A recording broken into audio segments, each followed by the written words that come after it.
Okay. Twofold, twofold. They're gonna have a wonderful time. We just got here. Oopsie. Oopsie doodle. Wait, I thought I pressed... Nope, yeah, that's still going. Okay, cool. Alright, never mind. Okay, anyway. Where was I... As this cursory overview of Oh. Puppygirl shows. As this cursory overview... Actually, I forgot a topic to talk about. The second half here about the traits being imposed upon them in a BDSM relationship. I've never actually seen that. So, I think firsthand I haven't seen it, but it does touch upon the idea of, like, puppy stuff being, in a way, like, you know, like, kind of, like, being correlative to forced feminization and bimbification. Yeah, I was thinking of that. I was thinking of that too, but I thought that, obviously, that seemed to me like a separate thing entirely, so that's why I wasn't too sure about it. Yeah, it's like a little stretch. Like, if you're gonna put them in the pie chart, like, the forced puppification they're like a 10% sliver. They're in like different, they're in under the same umbrella, but it's an entirely different branch still. Exactly. I still don't get some of those, mainly just because it's the phrase forced implies like denial of like, or like not wanting it to begin with. So why? I'll skip ahead for you for this because they do touch upon it, and it's one of those things more it's just like, imagine my throat's stuffy. Imagine, for example, you're like a very socially repressed trans girl that wants to be out in more expressive ways, but is in an environment that can't do it. And you get to be in an environment where it happens, but you still have that social anxiety of wanting to do it. So having someone that has the power to basically present you in the way that you want to feel, oh, power is no, okay, I get it now. It's coming from, yeah. It's like how someone else ordering for you instead of speaking to the waiter, which I still have problems with. Yeah, like instead of like she asked for no pickles, is she asked to be a big boony goth Latina, like. Something like that. Okay, I get it. Something like that, yeah. I feel like I think I remember that later on, and yeah, that's... Again, I didn't read this paper in detail. I skimmed it. Oh, no, I skimmed it so bad. Read it for like 10 minutes. Like, I only know a little bit of it intensive for it. The rest is just like, I'll just save this for the stream. Absolutely, yeah. As this cursory overview of Puppygirl shows, it is a phenomenon highly evocative of many elements of contemporary kink cultures, involving elements of erotic practices such as master-slave relationships, pet play, forced feminization. Oh, it's right there in the article. Bimbofication, and humiliation and degradation play. The closest direct analog to the Puppygirl style can be found in the predominantly cis gay male figure of the pup, key to the puppy play subculture. Okay, I didn't know that this was came first. I mean, to be fair, you ever go to like a private, but I didn't know, see, like those like bears and like the dog masks? That's kind of like what they're referring to. Yeah, I just thought those were just bears though. But that's just me not knowing. They're their own thing. I mean, to be fair, we're lesbians, roughly, right? Like, yeah. Why would we get overly invested? Why is this even in our like view? It is Yeah. We're too busy having Yuri to worry about real world yaoi, you know? Yeah, exactly. The phrase "real world yaoi" just came out of my mouth, and I want to die. We're going into like old, like early 2000s, like people caring more about yaoi than actual gay rights.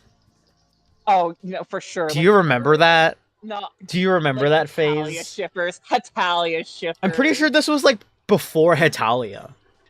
Jesus Christ. Was just like people like caring more about yaoi relationships than like LGBT gay men's rights, and I'm like, what the fuck are you guys on? Yeah. But also that was like when I was like 16 or something. Oh yeah, back in those days, what is my tongue doing? Back in those days, all I really knew was just like, damn, we really just do be calling anybody Twinkie metrosexual these days, huh? Yeah. Okay. I was like, what do you mean this is a twink? This is clearly a hunk. You guys are misappropriating the language. Exactly. Like, I'm here for twunks, I'm here for gwinks, but like a twink is a twink, and that's what I think. I was given a hunk. What is this? Send this back to the waiter. It's not done. What do you mean done? It has to be like reduced down if you want a twink. A hunk It's is gonna too be a bit big. beefier than a What's twink. wrong? A hunk is beefier than a twink, but slimmer than a bear. You have to par it down more. You need to water it down more.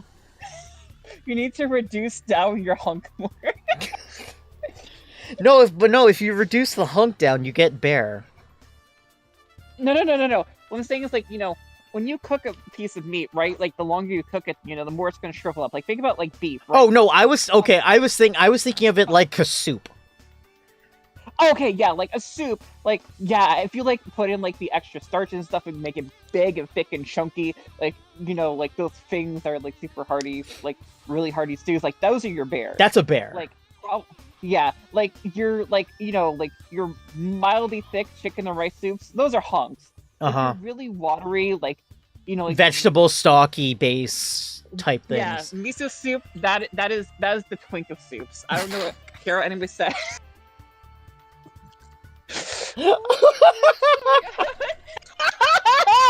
Miso soup is the twink of soups.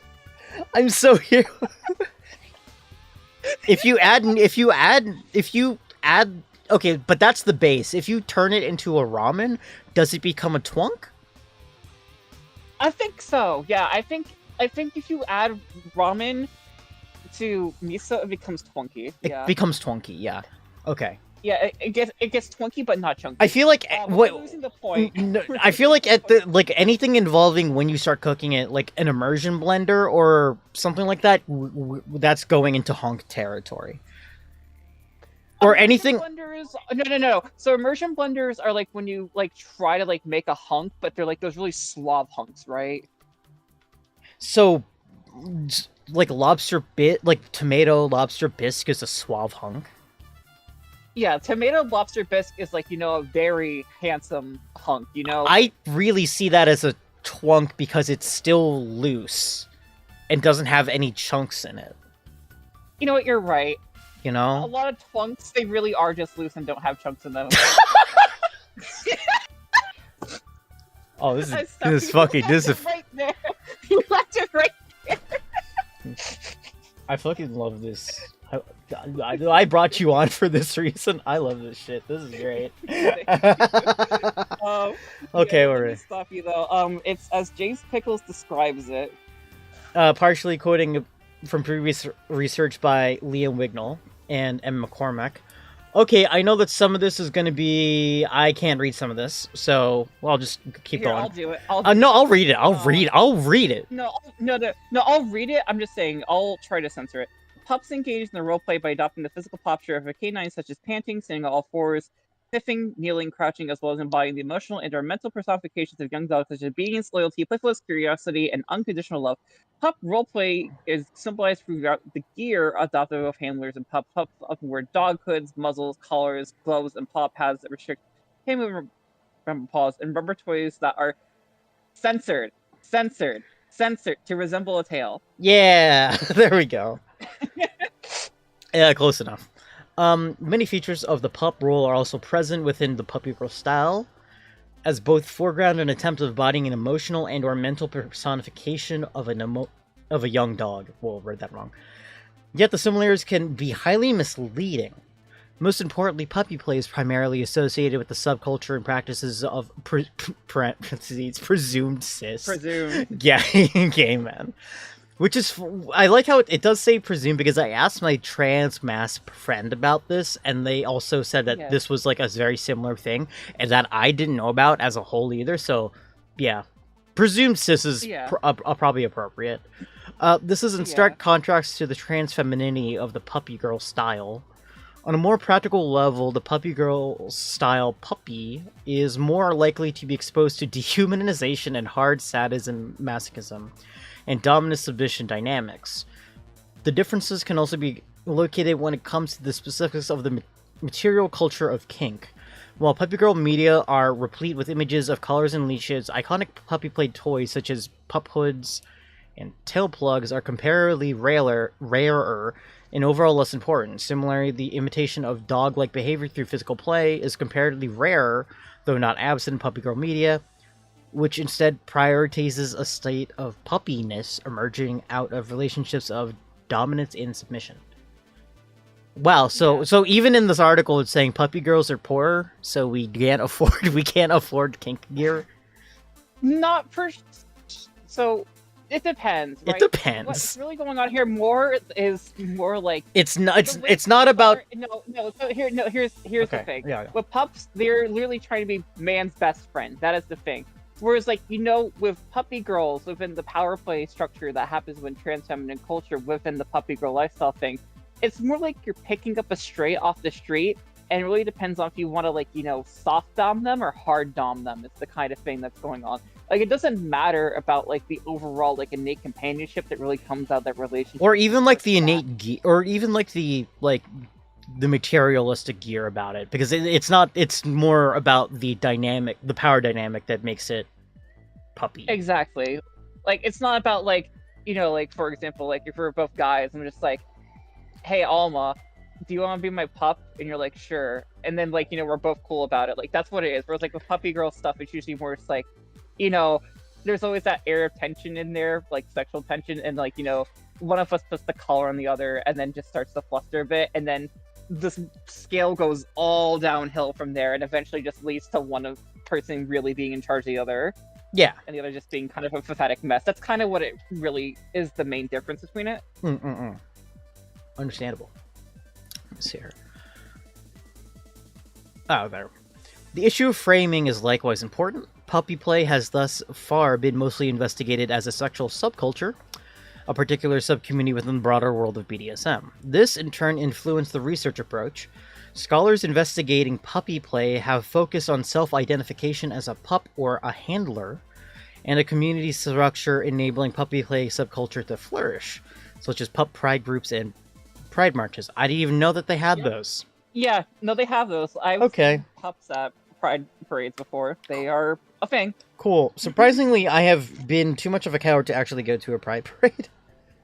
I kind of hate admitting that, but it is what it is. No, it's okay. To be fair, I tried going to one this year, and the problem's just like, if you go to one a smaller city, it's fine. I live in a bigger city right now. I can tell you right now, it is an absolute dumpster fire to navigate.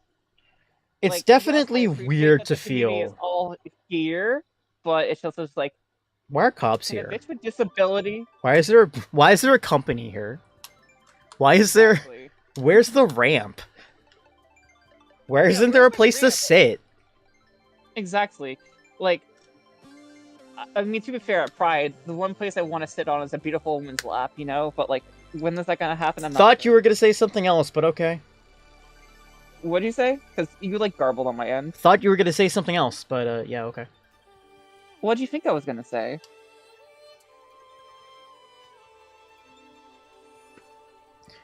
Within the context of this discussion, do you think I need an answer out of you for that? I'm autistic. Please answer me. I thought you were going to talk about, like, someone sitting on your face. Or a hot woman sitting on your face. No, not in public. Come on. We gotta take him out to dinner first. She said not in public. She said not in public, so it counts.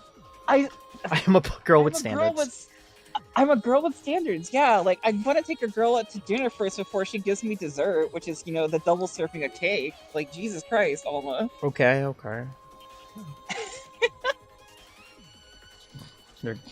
I tried. Listen, if you mean you, then yeah, sure, whatever. Like, we can talk about that later. We'll talk about that later. That's a for later discussion. That's a for later discussion off stream. The internet being the home of the puppy girl culture. Whew. Oh shit, I can't find it. Or actually, no. Did we? Oh no, puppy girls is a phenomenon. Meanwhile, neither fit. Because we just jumped off the Pride marches. Yeah. God, reading is hard, guys. Challenge stream reading. Puppy girls as a phenomenon, meanwhile, neither fit traditional definitions of a subculture, nor would it be correct to speak of there being a puppy girl community as such. For this reason, I define them as an erotic style, a shared but constantly evolving set of aesthetics, narratives, and sexual scripts that can be further assumed, refused, tinkered with, or fundamentally reworked. There is no single canonical way to depict or be a puppy girl, as the style has been produced, popularized, and refined in decentralized, dispersed social networks, where it continues to circulate and mutate. It is possible, however, to speak of a puppy girl culture in the broad sense of a shared repository of signifiers and comic erotic language. Yeah, it all really did kind of come about just somewhere. I don't even know where it really started. It just kind of started growing. Yeah, it just kind of happened. I will say, though, I wish someone would, tinker with and fundamentally rework me. That'd be nice. Same, I guess. Maybe? I don't know. Yeah. Don't worry about it. It'd be cool to not have as many mental illnesses is all I'm saying. Oh, for sure. I mean, gosh, what? I can probably list about, 5. I can't count to 5. Imagine counting to 5. Couldn't be me. Anyway,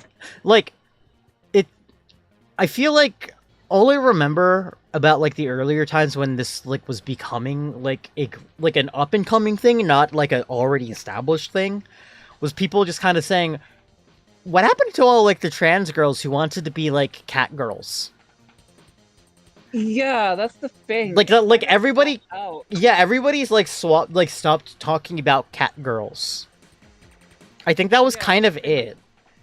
The market was influxed with them, in the 2000s and 2010s. And then by the time we get to, the 2020s, now, the lesser product or the less popular product is now oversaturated in the market. And now, if anything... Cat girls are for femboys. Yeah. Yeah. That is true now. You're right. Yeah. You're right.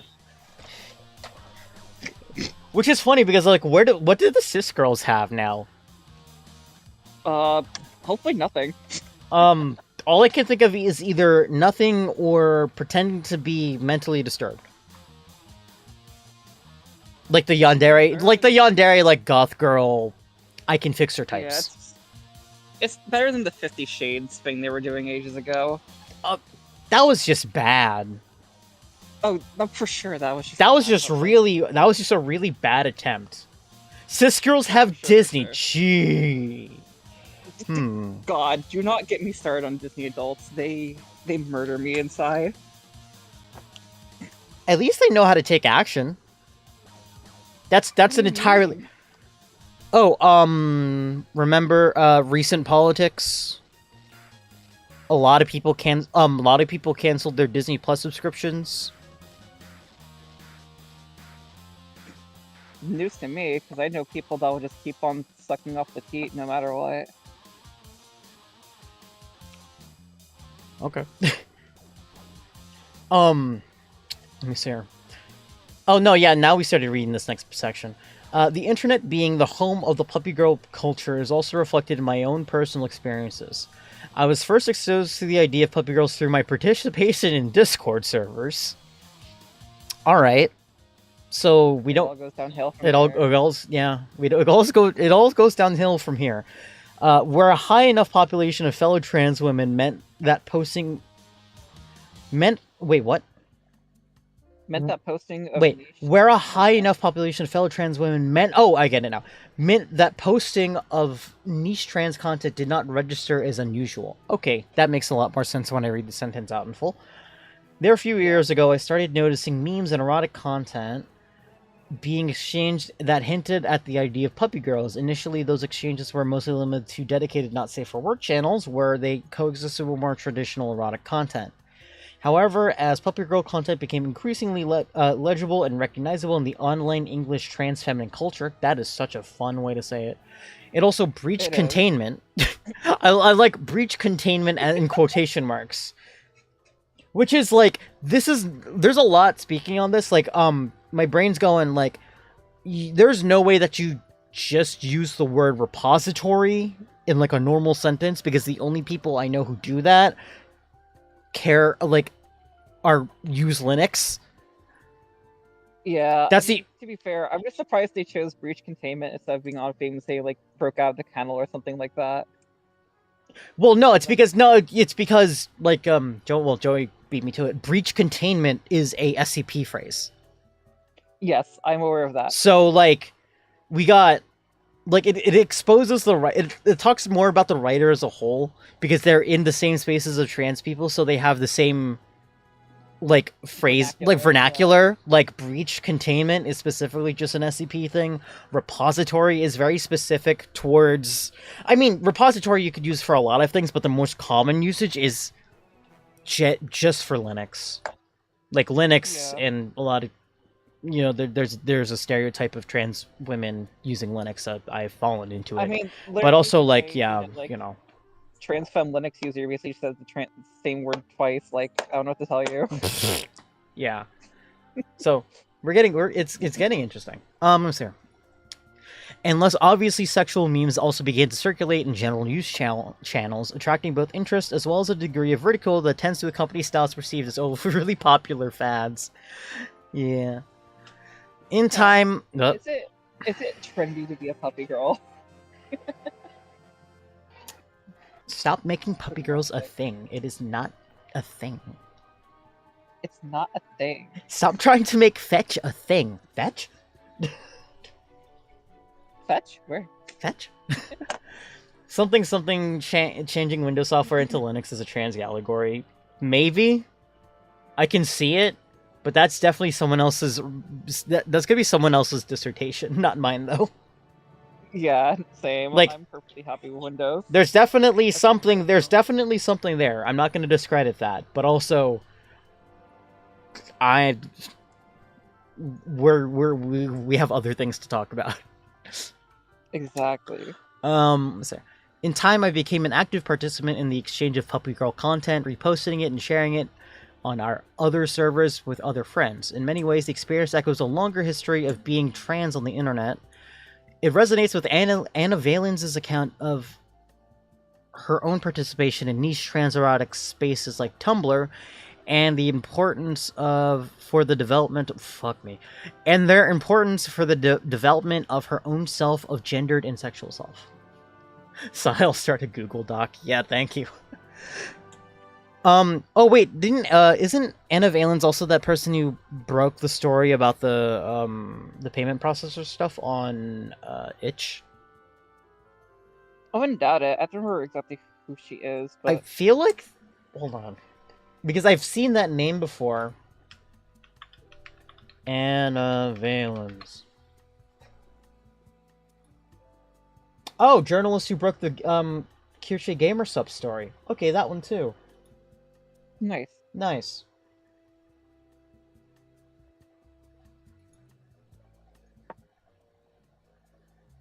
Oh, she wrote an article about Valhalla like 5 years ago. Nice. Hell yeah. Hell yeah. Okay, cool. I'll save that one for later. Anyway. For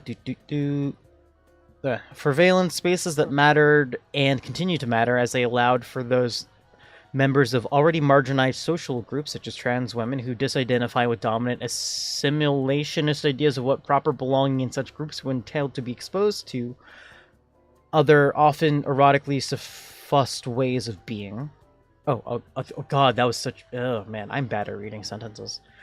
And while the world of Tumblr porn feeds she describes is now gone, thanks Yahoo, the experience of that milieu remains intimately familiar when it comes to my own participation in the puppy girl culture. Is this a section from Anna? Well, do we want to read these quote blocks or not? I think for the interest of time, it's probably better to skip them. Okay, we'll skip them. I'm especially moved by... Yeah. A little bit timid. Not because of you, because I'm hanging out on the roof and there's a wasp wanting to be BFS with me. No!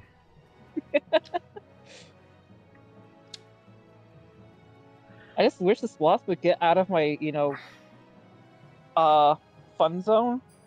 This wasp is trying to get more action than other girls usually get on me, and that's not cool. That's kind of crazy of the wasp. For sure. Like, this wasp really just be going up being like, damn, This puppy girl is kind of cool though. Well, I'm just gonna type what I want to say. Oh, I'm afraid now. If you have to type it. Also, hey Yeah, guys. yeah. Here's the thing: I can't say that on stream. I just can't. Okay. I mean, listen, you can't say that in television anymore, but it's not television, baby. It's Twitch.tv. Honestly, it's restricted more than television. I know that's the worst part.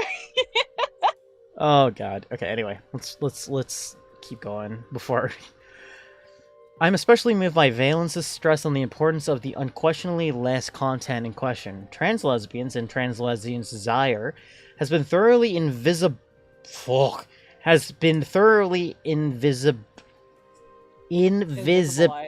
Oh my god, that's a new one. You Invisibilized. want me to take it from here? No, I can read. It's just that that one's new to me. I've never actually seen someone use it like that. Invisibilized in both the historical record as well as mainstream narratives of what lives are possible for those of us who transition towards womanhood. This invisibility is especially striking when it comes to trans feminine participation in kink and kink adjacent lesbian cultures. The fundamental analytic cleaving of sex from gender and the need to combat the close association between transness and sexual perversion have made the figure of a kinky trans lesbian borderline unintelligible. And the concept of a particularly trans kinky lesbian style is impossible to articulate despite their long history. The flowering of puppy girl style is direct evidence against the erasure of kinky trans lesbianism, an errant blooming of erotically suffused other ways of being trans, facilitated by grassroots internet communities and media.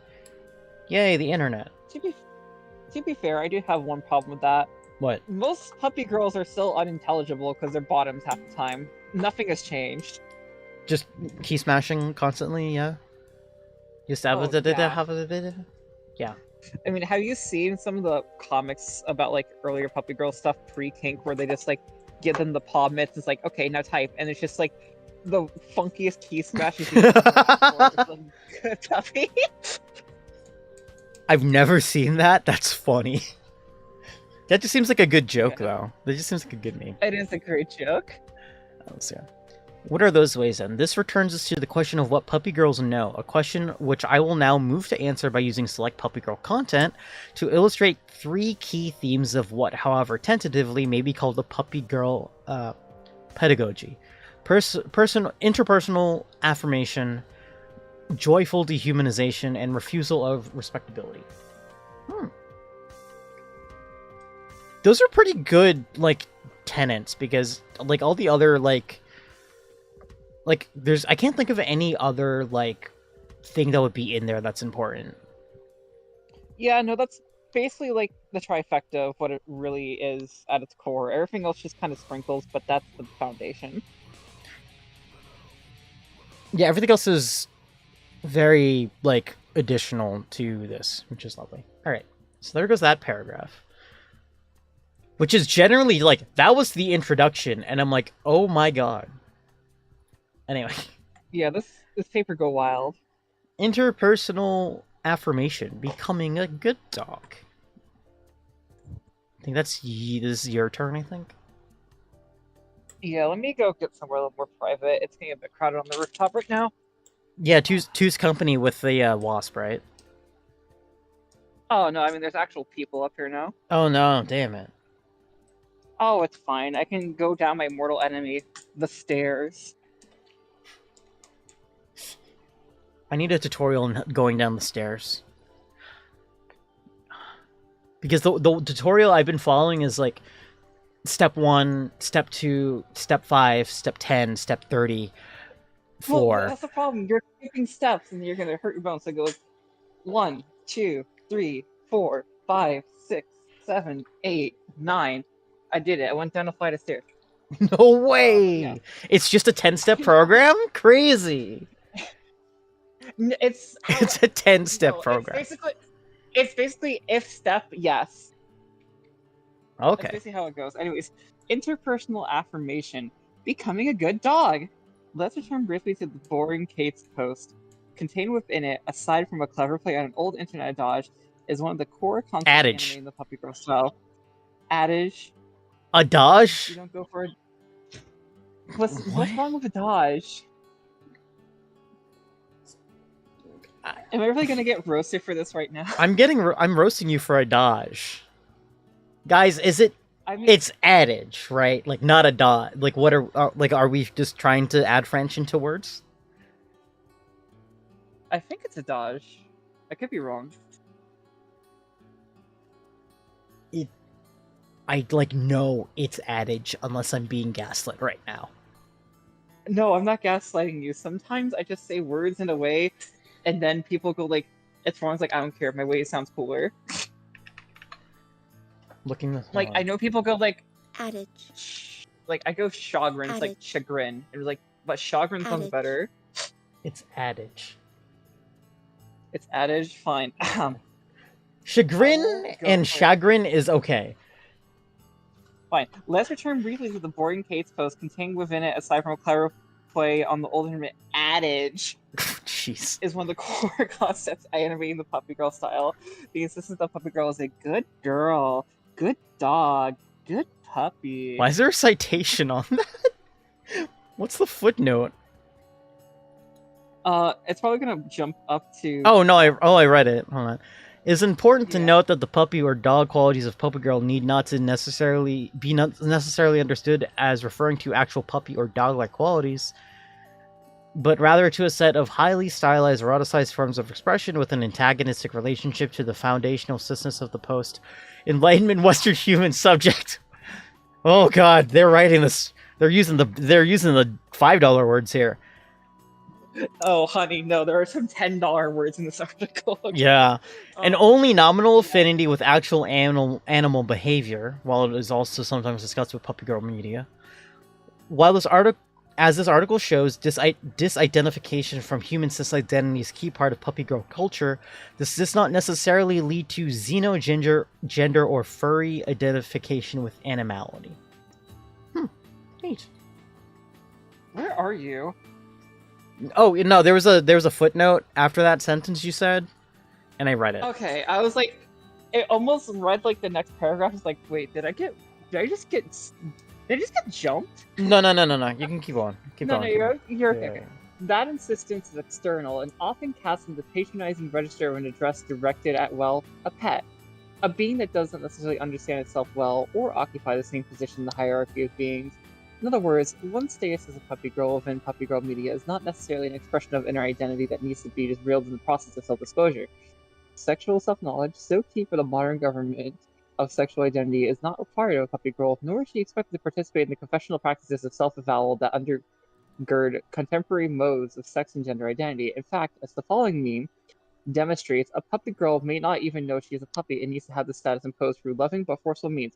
The meme is, are you a puppy? Yes, pet pet pet. Are you a puppy? No. Zap. Yes, pet pet pet. Zap. Initially, I'm trying to figure out what the original one is because I'm like, why is puppy written in? Listen, we don't care why puppy is written in. The point is, the puppy is there, and that's what we're talking about. Well, okay, yeah, fine. I mean, for all I care, it could be like, are you a Alma Hexblade follower? Yes, no, zap, follow. Like, Yeah. Yes. yes. Initially, the meme in which one's only choice is to either acknowledge yourself as a puppy or be made to acknowledge that for being zapped, presumably using a shock collar, an iconic piece of technology used for animal abuse and less controversially kink, can appear as a narrative abuse, especially in its ostensible violation of consent. The puppy girl's neural does not mean no. In fact, it has no meaning at all, as neither does her speech. However, the meme, with its narrative, needs to be taken in the broader context of kinky edge play and consensual non-consent. It is important to remember that structures of affirmative consent, today commonly understood as the inviolable lane separating good sex from abuse, have originally arisen not to protect individuals but rather institutions, as they offer a clear and unambiguous distinction between legal and illegal conduct. However, as scholars such as Catherine Angel and Avdi Sakatopoulou have noted sex in both meanings of the word is rarely a site of clarity and is ripe with ambiguity, particularly as it strays away from the sunlight areas of cisness, heterosexuality, and normalcy. To be fair, cisness does make me sick. No, I'm joking. um, these are the shaded realms of puppy girlhood, whose desire does not align with the requirements of cis humanity. In other words, a puppy girl in puppy girl media is not represented as a subject of the orthodox understanding of affirmative consent. That, however, is not to say that she doesn't consent at all, even if there's no weight to her no. So basically, again, with the power play stuff, like, the CNC is kind of there. Like, like, you're relinquishing power, but you're consenting to that relinquishment, and anything after that, is perfectly fine. And your, inability to have power within the relationship is a part of the relationship, and that's what you signed up for because that's what you want. Yeah, exactly. Exactly. I need a link to this paper. Yeah,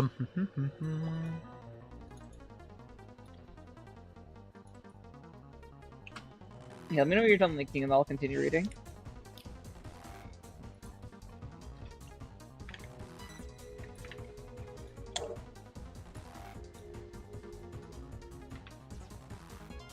I'm also just going to check in on chat just to make sure they're doing okay. Can the zap be replaced by a clicker? Oh, absolutely can be replaced by a clicker. There you go. I wish I had my clicker on me right now. I unfortunately do not. It's in storage. This was published in the, what was it? Australian Feminist Studies Journal? Amazing. We love Australia? I mean, to be fair, you know what they say about puppy girls? They really are good at going down under. I'm sorry, it was too easy. The puppy girl's consent lies not in her disclosure of her desire for a puppy status, and explicit agreement to participate in kinky play that this status facilitates.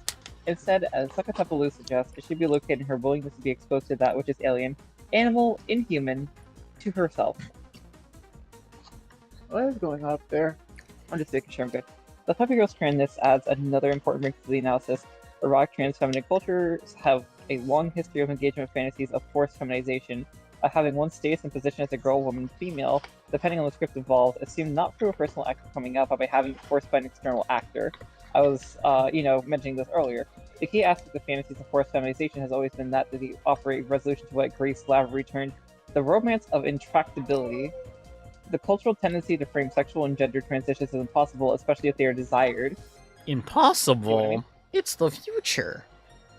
It's the future, baby. It was the future back in 1946 too.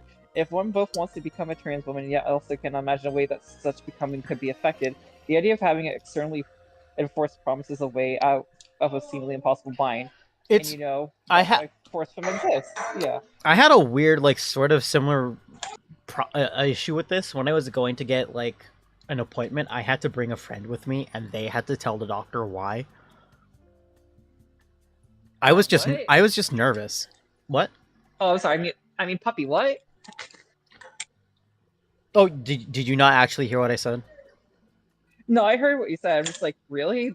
They're making you have to get a friend to No. I was nervous as hell about it, so I couldn't bring myself to say it for some reason. So I had to So I brought a friend to do it, help me, mentally support me.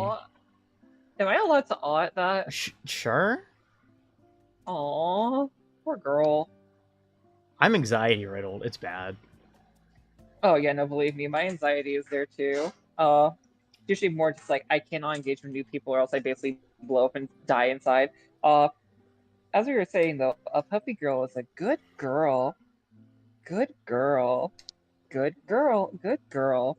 There, I'm trying to give fan service to the 3 people I know need it in the audience. Yeah. It does not necessarily have a say. I love this is fan service for. I like how you say fan service, as if I don't know. I thought it was funny. I mean, listen, I know 5 people that are in that chat right now that in DMs I will call good girl and they will fold to me. I have more power than you think. I get bitches, baby. Okay.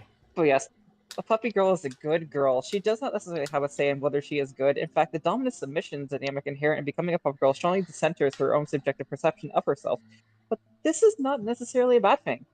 The reward for this loss of self-determination of her identity is the unconditional, effusive affirmation of her desire.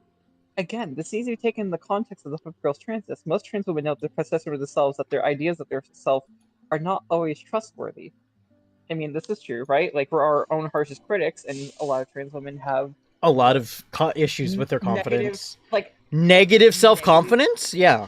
yeah, yeah, negative self-confidence. I don't mean like, no, like, you know how like people will like a nat one and be like, oh man, like trans woman rolls usually like negative nat 20 on self-confidence. Like, Yeah. um,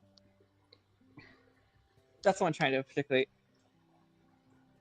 In a society built on foundational trans antagonism and suffused with narratives of trans femininity as inherently fraudulent and unlovable, it's simply hard for a trans woman to feel secure enough to be the source of her own affirmation. I mean, this is true. This is We're true. probably the most demonized subgroup Currently. that is, that is, I mean, currently, yes, but also that is basically not a people of color before that starts to intersect with it. This is why external community-based relationships are so vital for sustaining trans life. As Jules Gleason notes, many of us receive our gendered sex sense of self not from personal identity work, but through participation in networks of mutual care, love, and affirmation with other trans people who are far more likely to gift us with unconditional recognition than we are ourselves. Puppy Girls are an extreme case of just that. And then, of course, the figure that they're referring to at the end of effusive affirmation of our own desires is meme, getting puppy talk. Who's a good girl? It's you. Yes, it's you. Adorable puppy. Oh, you got flustered. Who wants a treat for being a good girl? Cute puppy. Oh, you were such a cute puppy. And this, puppy girl going woof. And Yeah. it's true though, right? Like that's the thing. Like when you are in such a marginalized community, like please, for love of God, people, don't isolate yourself. Try to make friends. Okay. I mean, obviously, there's always gonna be bad people in a community in general, but like, if you find like your little clique that you enjoy and you help bolster each other up, that is Then what I you're cool. love to see. Yeah. Yeah, exactly. Yeah. Also, this paper is So, absolutely an excuse to post a bunch of puppy girl memes in a scientific journal. It's not an excuse, it's valid. And you know why it's valid? Because it's published. Fuck you. it's published, baby. Plus, it's made by a puppy girl author. This is the smartest puppy girl writing about the dumber puppy girls. Listen to your author. She knows puppier than you. She is puppier than you. Hierarchy. She is the alpha puppy? Question mark? I think so. Yes. Puppy girl media, intentionally or not, often call upon the trope of dubious consent, also known as dubcon. Not to be confused with dubstep or wubba lubba dub dub, as some of the fringers will say. Situations when one's desires and rational self may find each other at odds. While this is the trope of problematic ideas such her body says yes if her mind says no, it also is the space of feminine guilty pleasures, and of the enticing anxiety surrounding exciting fear as much as we want them, which once again is a deeply trans feeling. It is also important to remember that these are media depictions of fantasies marked by a profound sense of longing. In this, their dubcon content serves not so much a representational function, but an investigative one. It asks about the more complicated aspects of trans feminine desire. An analogy can be drawn here with the role of dubcon as a way of thinking the unthinkable in explicit fan fiction community suggested by the fan studies scholar Mona Popova. In both cases, with the medium, whether puppy girl memes or a megaverse fan... A megaverse? No, there's a megaverse. Oh, hey. Hey, the Stoats here. Omegaverse jump scare, Jesus Christ. Omegaverse jump scare. Hi, Venny. Thanks for the raid. How's it going? Hi, Benny. Thanks for the raid. Yeah. Whether Puppy Girl memes or Omegaverse fanfiction provides is a mostly safe and anonymous space for expressing desires and anxieties that can be hard to both disclose and investigate otherwise, and as a result lead to a more thoughtful and nuanced approach towards the consent as a practice of trust and care, not just a legalistic yes-no standard. Cool. That was a lot of word, but basically just, power play. You get what you want out of it. Yeah. Roughly. It's not that it's not really problematic. Yeah, it's not really problematic. If you want to be problematic, that's just more about you than, them. No idea what an Omegaverse is, but I know there's a doggo here. The doggo is here. Do I need to explain Omegaverse real quickly? Can you explain it to her, like, off stream? Because I think it would be I'll very just, funny. you know, I'll just display it like I'm 5, or like she's 5. So a megaverse, right? Imagine if you had, like people that were wolves, right? And there's alpha, omegas, and betas. Um, I believe what it is the omegas have the highest power structure, correct? And then the alphas are kind of lowest on the ladder. I thought the I thought the organization was Alpha, Beta, Omega. Okay, I can't remember exactly who's on top and who's on bottom, but the point is, it's just the whole entire thing about like top bottom switch kind of affairs, and then just having a sub outlet for having sort of like kind of wolf clan culture. And This sounds like some Andrew Tate furry shit. Guess what? That came from the same study. Yes, but also you have to remember, this is another outlet once again for people to do the oft-beloved thing that is always dreamed, but then marginalized whenever it's actually actualized, which is, stay with me, chat, MPreg. This is just a vehicle for MPreg. It's just a vehicle for MPreg, yeah. Yeah. Just dudes being dudes doing dudes to make more dudes. That's what you do in a megaverse. You dude. Duel. Yeah. Yeah. But anyways, the domineering, patronizing register of puppy talk leaves just as little room for Danelle as the question of, are you a puppy? A puppy girl does not speak back to being praised and affirmed. Her only possible response to being told she is a girl puppy or a good girl is to bark enthusiastically and get flustered. You hear that, chat? You're a good girl. Now bark for me. Bark. After all, dogs don't talk. Oh, well, thank you. You are a good girl. After all, dogs don't talk, but this restriction should not be mistaken for a complete absence of agency. It can just as well represent a line of flight away from self-mastery as proof of one's humanity, echoing the old standing theory of masochism as an escape from the self. Crucially, a trans escape from the self is also an escape from liberal ideas of gender or sexual identity, which predicate one's status as a trans woman on attainment of a stable sense of self. For those of us who find such stability impossible to achieve, or refuse to locate our transness in the certainty of having been born this way, to flee or be possibly or forcibly separate away from the self need not register as a tragic loss, even if, especially if, that self is also supposed to secure a status as a valuable human being. Oh gosh, they just had to bring up the liberals trying to basically tokenize us in the coyest way possible. Love it. Love it. Also, guess you're free to come back down if you want, is what Vinny said. No, I think I'm enjoying the fresh air. You should try it too sometime, Vinny. You should try to not be holed up in the room 24/7. Ooh. Go touch grass. Ooh. But yeah, that is. Oh, listen, that girl is easier to roast than a Christmas turkey, you know? Wow.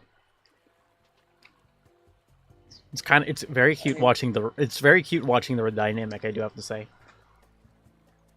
I guess. I don't know. But yeah, they took care of that subsection. How are you feeling about this paper so far, Chat and Olma? Like, it makes sense. It does. It's one of those things where it's like, it makes sense. I never thought about it like this because I didn't think about it. Because I don't need to think about it. I mean, yeah, like... But it also does make me feel... It does also make me feel a little bit better about it. Oh, yeah, no, like, when you articulate what it means in something where half the time you're not articulating, it makes you feel better about it. Because you're probably on the end where you're not being, the handler, you're usually being the pup. So you don't really think about thinking, you're just doing. Right. And like with this, it's like it's explaining, and also how this kind of I was gonna say like how this also kind of came about very like just kind of amorphously. Yeah, no, that's this is also part of the reason why I didn't need to think about it. Yeah, like it's just a logical extension for a girl to be a dog, I guess. Yeah. All right. But yeah, it is your turn to engage in joyful dehumanization. Alma, why don't you take over this section here? Joyful dehumanization, a silly, desperate pup.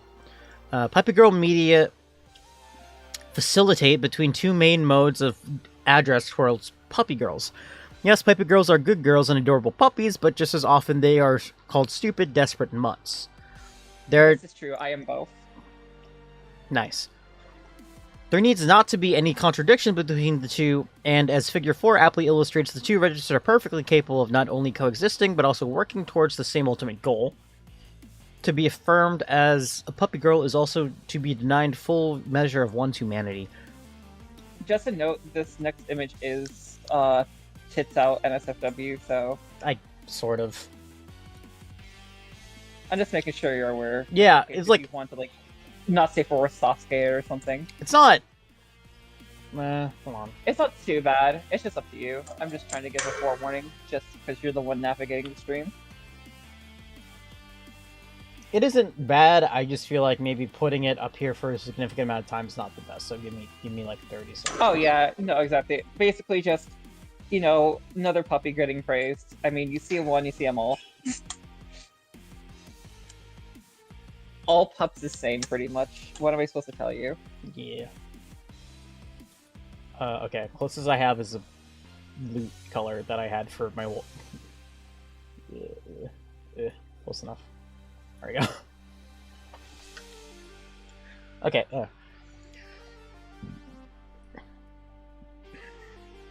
once again, the immediate associations this can summon are unpleasant, and so, as with so much of puppy girl culture, requires explanation in order to avoid the surface level pathologizing readings. Obviously, there's a long history of kink cultures engaging in play centering around various forms of erotic humiliation and objectification. In fact, the loss of status inherent in becoming a pet, the humiliation of being made to behave like a dog or some other animal, is one of the key elements of dominant submission dynamics of pet play, including puppy play.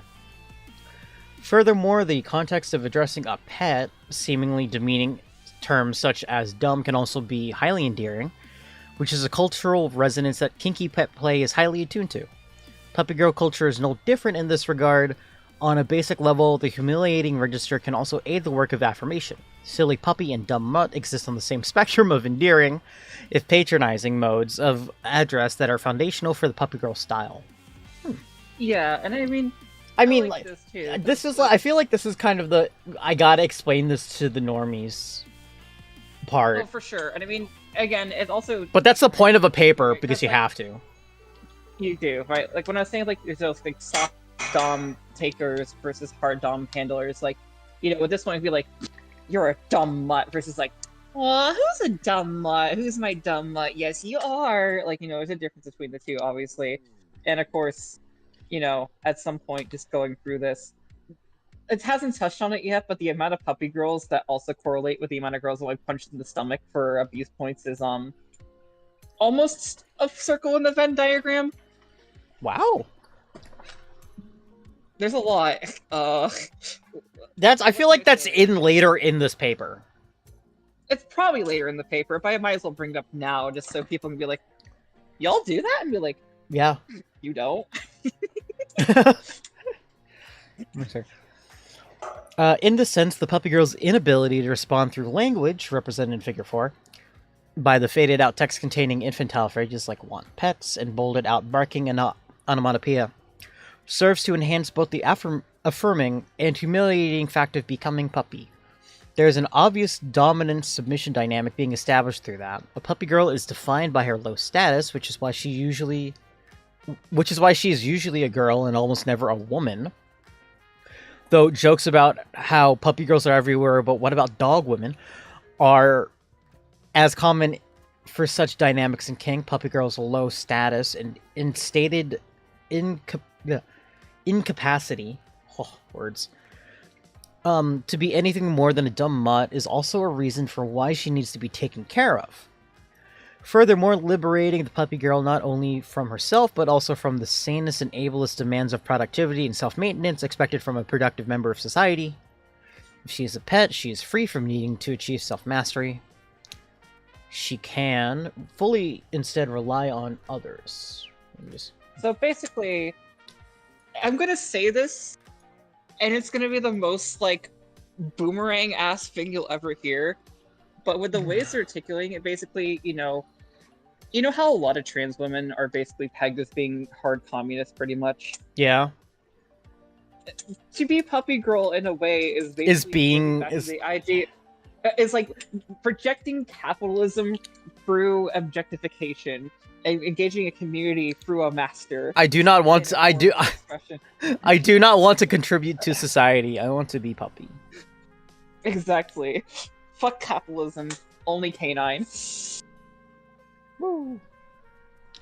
Importantly, the loss of status and dignity allows the puppy girl to become more expressive, to let her desires show in full and be recognized for what they are. Once more, this has a strong precedent in erotic trans feminine cultural productions, which have long recognized and engaged with the shame inherent with wanting to become feminine within a sexist, femophobic culture. This is one of the reasons for the developments of erotic scripts such as Sissy Hypno. Wasn't expecting that to be there. Sissy Hypno jump scare. That allow for the expression of both the trans feminine desire and the shame and humiliation of having such desires. Far detached from the dogmatic. For a second? Yeah. I just want to say, if I knew it was going to be like this, we should just play a drinking game for every time there's a kink jump scare, take a shot. We're at like what, 3? Oh yeah, we're at 3. We're at 3. We got Mexploitation. Sissy, yeah, Mexploitation, Sissy Hypno, and Omegaverse. And Omegaverse jump scares. Yep. Far detached from the dogmatic demands for trans pride, such scripts linger in the backwards feelings of queerness and transness and show how such feelings can become a source of pleasure and nourishment, however illicit. Vor is where? Wait, Vor is in here? I guess so. I mean, oh god, to be fair, I wouldn't doubt it. I just don't know how it relates to this and why it would be referenced. That's gonna be the $64,000 question. That's gonna be the jump scare. That's gonna be part of the jump scare. Puppy Girl does not have a say in her status as a puppy, but once this status is asserted, she is not without a voice. What Figure 5 shows is how much in Puppy Girl media humiliating addresses such as miserable little mutt are not imposed upon the Puppy Girl, but instead arise in response to her expression of her needs and desires. Here, desperation is a common theme where the Puppy Girl culture is shot through with a sense of intense longing. The idea that trans femininity is closely associated with alienation from intimacy and care. Oh, as much mentioned earlier on, we just skimmed it. We just got past it and didn't notice the vor. Huh? I guess we missed the vor. I guess we missed the vor. Okay. You know what, Sachi? Screenshot the vor section. I'll control F vor just out of curiosity. Yeah, F3 the vor. 1 of 1. That's funny as hell, actually. Where was it? Oh, it's not being highlighted in my... Dang it. It's not highlighted in here, but I see the word, but I see it, and it's like 1 of 1 match for the word vor, so I'm like, okay. I'll believe you. It's there. It's there. It's there. It's there. Once. Yet in sharp contrast there to a lot of mainstream depictions of transness, which cast trans women as doomed to lives of solitude and unfulfillment. Jesus. Puppy Girl media are rarely as pessimistic. The Puppy Girl's obvious desperation, however embarrassing, is acknowledged and cast as ultimately desirable. Nice. This is especially important when those needs are far from respectable and skew closer to themes present in extreme pornography. I mean, I'll just say this. On the market, puppy girls are desirable. I mean, I've seen so many people buy human-sized kennel cages just for puppy girls. Chat, if you see a stray puppy girl on the street, that's free game. Please adopt her. I've seen a lot of cage posting. Yeah. Yeah. Not sure where it came from, but it's just there on my timeline, and I'm like, huh. I mean, what? I'm not one to talk. I sleep in a human-sized dog bed when I get the chance. Like, are those comfortable or no? Because I feel like they aren't. Actually. No, they're actually pretty comfortable. They're pretty much just a giant, like, it's like a big slab of memory foam, like a memory foam pillow. It's very comfy. Oh, there's memory foam on it. Okay, I thought it was gonna be like actually just kind of like at the bottom with regular like just like some like nylon padding or something like that. Not No, actually no, like no, okay. no. It's actually quality. It's actually quality. Because my brain's like I would buy that if I had space and if I knew that my back would survive it, which I don't think it would. Tell you what. So So if you ever come over this way, I will take the puppy bed as storage for you to sleep on. You can be a good puppy for the week. we'll talk about that later. And my brain's like, I guess I'm going to Washington, fellas. Damn, docs percent. Puppygirl media often engage with themes of heavy dominant submission and sadism masochism. However, like many existing apologia for hard BDSM, they rarely try to justify themselves by appealing to values such as consent, pleasure, or healing.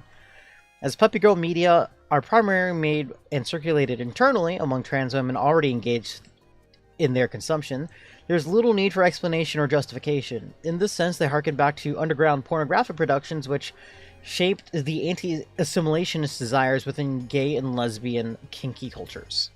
Neat. We're recreating or our ancestors or something. Exactly. There's something liberating about the fact that the puppy girl's desire to debase herself for love, care, and recognition can be represented without the need to defend it as valid or permissible. Just as there is a perverse pleasure in allowing oneself to be weak and pathetic without struggling to be anything more. And after all, why should a puppy girl struggle to be more than just a dumb mutt? Why should she gesture at being restored to a full measure of humanity and recognition? As scholars such as Susan Stryker and Emma Heaney and C. Riley Snorton, great name, Snorton. Snorton have long worked to demonstrate the dominant modes of belonging to the category of the human are rooted in sexist, sanist, and racist idea of who gets to count as a human. Damn, okay, cool. In fact, yeah, that's true. It is true, yeah. In fact, trans people continue to be routinely denied access to humanity by various social movements that seek to define humanity in such a way as to explicitly make it cis only. Damn. This is, in fact, the core of cisness as an ideology. Instead of trying to argue against this exclusion, the puppy girl culture gleefully engages it for pleasure.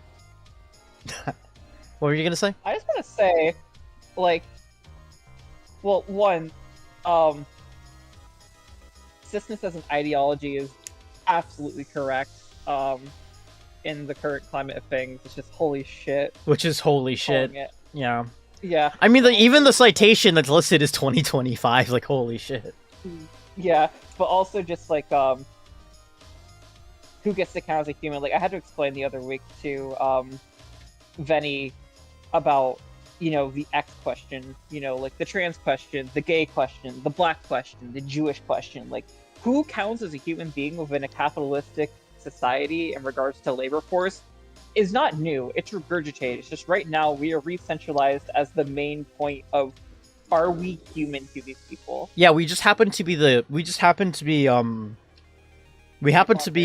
the crosshairs like everybody else. Mm-hmm. It always happens. Oh, for sure. Yeah.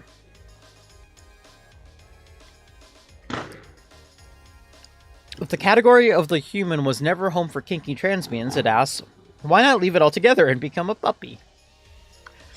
That's so true. Yeah, that's true. Puppy. In this way, the play with the humanization present within Puppy Girl media can be read in two ways, which do not necessarily contradict each other. On one hand, there's an obvious loss of status and position present in becoming puppy, a loss what mirrors experience of many trans women who know that their transition risks downwards mobility in many social hierarchies. This is true. This loss is closely entwined with queer pleasures of shame and humiliation that Eve Kowalski-Sedgwick has famously described as creative, an assessment that holds undeniably true in the face of the blooming of the puppy girl culture and its media. For all its intoxicating and illicit pleasure in being discovered and shown as wanton, needy, and vulnerable, the puppy girl dehumanization carries another promise: learning how to become a good dog, or being trained by a loving, caring owner, is a byword for unlearning humanity with all its obnoxious baggage of compulsory cisness and sanism. However preoccupied puppy girl media are with the embarrassing and erotic and effective needs of puppy girls, what is curiously absent from them are concerns with passing, acceptance, and social recognition at large. A puppy girl does not belong in the structures defined by those concerns, which is often rendered as a source of humor in puppy girl media, such as in this cartoon, figure 6 over here, of a puppy girl ready to steal free dog treats from a convenience store. She is a dog, after all, more dog than human, because for some of us, the former is just far more appealing no matter what others say. I mean, let me ask you a question. Yeah. Would you take the dog treat? I've eaten them. Oh, nice. How do they taste? So I remember just kind of seeing one, I think it was labeled human grade, and it was like labeled as being like chocolate chip or whatever. Mm-hmm. So I'm like, it's human grade. I could eat this. Yes. I could probably eat this. Uh-huh. And then I ate it. Uh-huh. Those things are dry as shit. They're dry as all. They're so dry. Oh, yeah, no, they're dry as hell. They're so, like, they're drier than, like, crackers. Like, drier than saltines. I didn't even know that was possible. It's just, yeah, they were, it was like half, like the biscuit was like half an inch thick. Like, just imagine that being the same dryness of like a cracker, but like the firmness of like. Wait, hold on. So what you're telling me is these things basically have like the density and the dryness of like an MRE cracker? Stacked on top of each other. Oh, Christ. Like, I'm trying to figure out like what's the proper way to talk about the density of the stupid treat, because there really isn't. Because the thing is, like, there isn't anything that we normally eat that would be considered like as dense. It's like, yeah, or dry. Usually, the only thing that's as dense is usually like what, Republican talk articles. I guess so, yeah. Good joke. Bad jokes aside, though, thank you for eating the dog treat. You are in fact a good puppy. Thank you. I never did that again because I'm like, human grade. I was like, I realized in like retrospect that like human grade just means it won't get me sick. Yeah, it's really great. It doesn't mean that, you know, like just because the biscuit's there, you know, you deserve a better treat than that. You know. Can I get Swedish fish? That'd be great. Yeah, if you want Swedish fish, I'd make you Swedish fish. You just gotta jump for it a little bit. Oh, how high? Hold on, I'll send you what these things look like, by the way. Yeah, go for it. You know, show it on screen too. Why not? This is relevant to the topic at hand.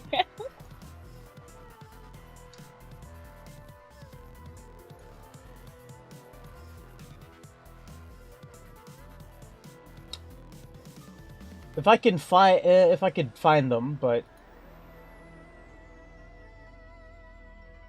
okay, they're okay. Okay, no, that's why. There's looking for that. The reason why we didn't see the vor is because we skipped over it. It was in the Anna Valens quote section that we. Oh, we skipped it. Okay, that makes sense. That's RV. Okay, these are not the same, but they're basically the same. Like,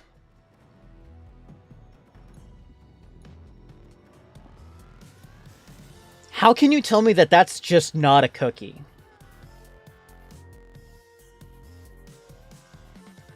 Like, it's just a... That looks like a cookie. Where'd you post it? Oh, sorry. Or is it on screen? It's on screen, but I'll send it to you. Okay. No, you're good. You're good. Yeah, no, I see it now. It's just a cookie. And I'm like, well, this one doesn't say it on here, but I'm like, it's labeled as human grade, and the ingredients are very simple words that I could all read.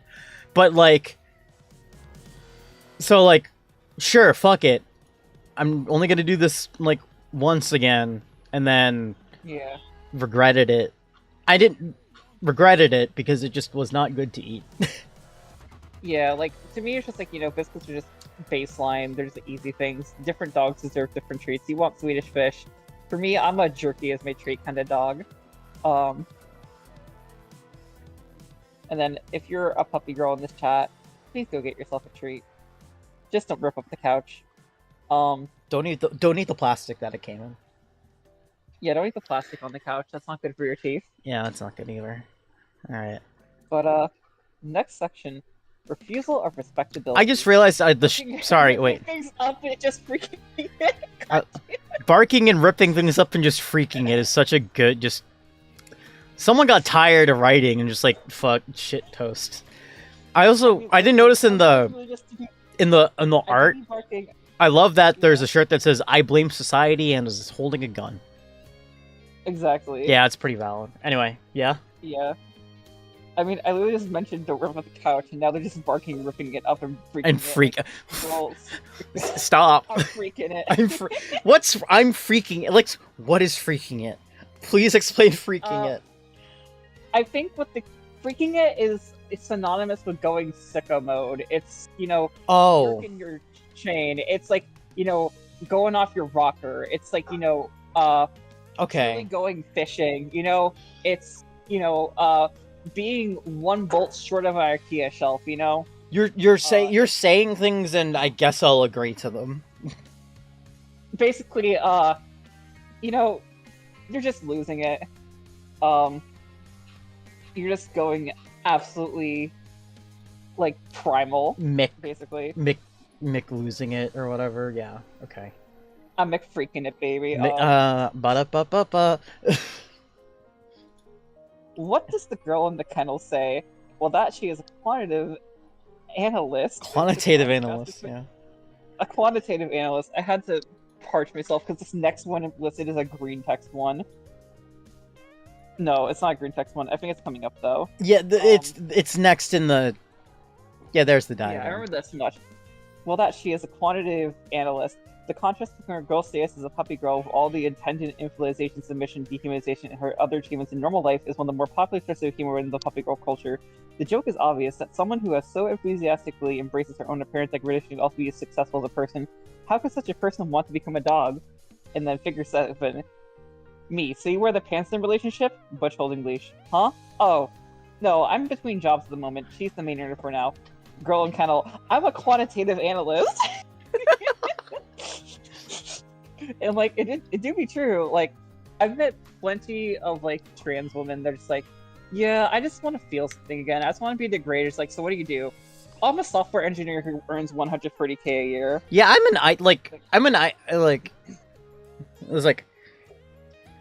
a client services representative for a major financial institution's headquarters, like with a degree. Like, yeah, like for me, it's just like, I'm puppy in the sheets, and then I'm like composer musician in the streets. Like, you wouldn't know that. No one would know that. Yeah, exactly. No one would know that. Anyway. Exactly. No one knows you're a dog. No one knows you're a puppy. We're back to this again. Exactly. The rather vulgar piece of anonymous 4chan green text, 4chan jump scare, poses this question in a particularly dramatic and explosive fashion. How the fuck am I supposed to treat her like some brainless dog when she has a fucking master's degree? I like how... Side note, I like the phrase rather vulgar when there's only a slur in it. I mean... There's one slur, and then the other expletives are just the word fuck. Exactly. Like, come on, man.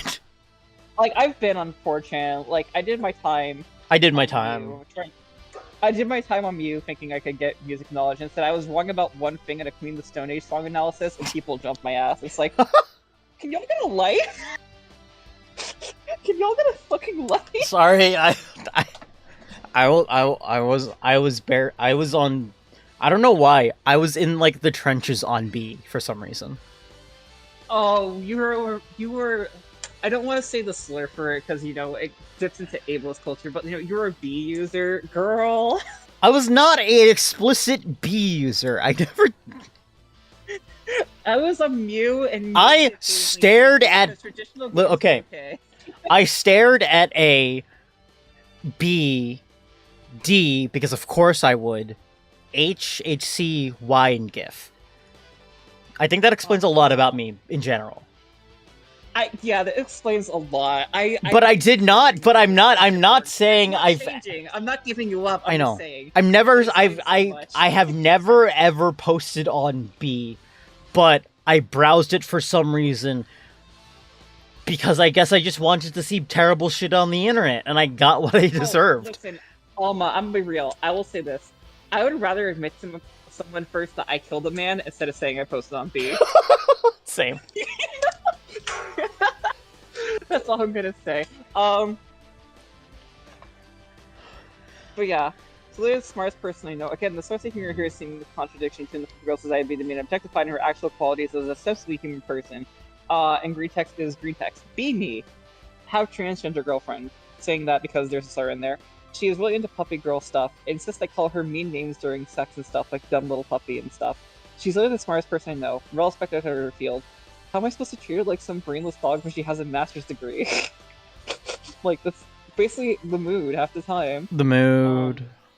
This is I'm gonna take. No. If it's blue, it's probably V, maybe. I can see V. It's blue. I feel like there's. I just want to go back for a second. It literally answers the question of what a puppy girl versus a dog woman looks like within the green text picture that was asked in positive. Dog woman. As a humorous gesture. Is okay? Oh wait, no question. Is Corone a puppy girl or a dog woman? I think she's a dog woman. Dog woman masquerading as a puppy girl. Yeah. She's a dog girl using puppy girl aesthetics. Exactly. This is cancelable offense. No, it's okay. It's okay. Whereas, meanwhile, like, Mio, right? Like, she's not a puppy girl. She's like a dog woman going for grandma aesthetics on accident. Yeah. She landed on wolf by accident. Yeah, she landed on wolf by accident. I mean, it all went downhill when she admitted she sleeps without undergarments on, so...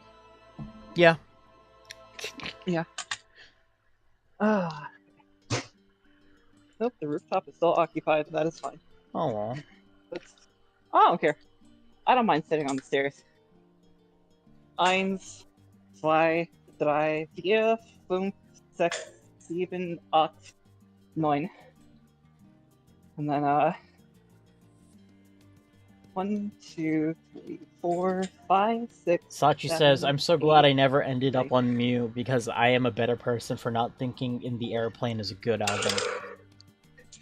Listen, I will say it this way. I know nothing about this. Go ahead and take the debate. No. Oh, no, I have to see that real quick.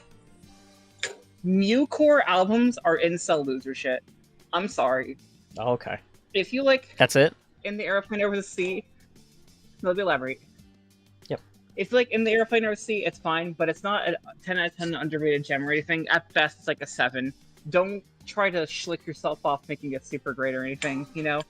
And then people go like, oh, Pinkerton is an underrated gem. It's like, no, honestly, I think Weezer was right to be remiss about Pinkerton. I've listened to Pinkerton. It has like 2.5 to 3 good songs in it. They're really good songs, to be fair. And the rest of it, it explains why it's on 4chan. It is very incel. Some of it is too inappropriate for my own words to really put into any conversation I could put on here onto Twitch. There's a reason why, honestly, you know, besides your El Scorchos and stuff, that album isn't really remembered that well. Because it's kind of creepy, to be quite honest. And if you try to post that as like a 10 out of 10 album, that's just misunderstood. It's just like, no, I'm judging you. I'm sorry. I will judge you if you overdefend those albums. Wow. Like, okay. I don't. I mean, do you want me to say why I find Pinkerton kind of creepy?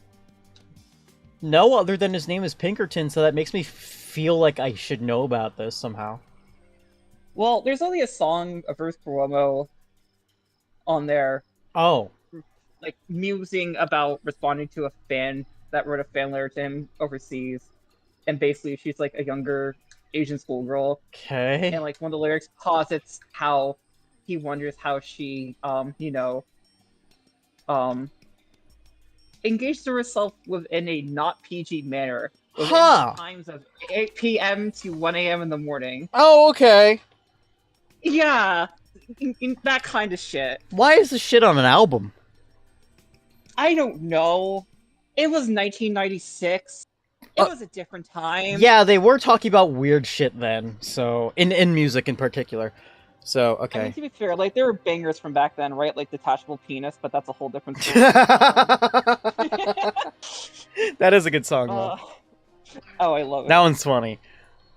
That was great. But yes, from a sanist perspective that sees professional success as evidence of adjustment, a state that is both to be desired and celebrated, such a refusal of respectability is impossible to comprehend. How am I supposed to treat her like some brainless dog? Indeed.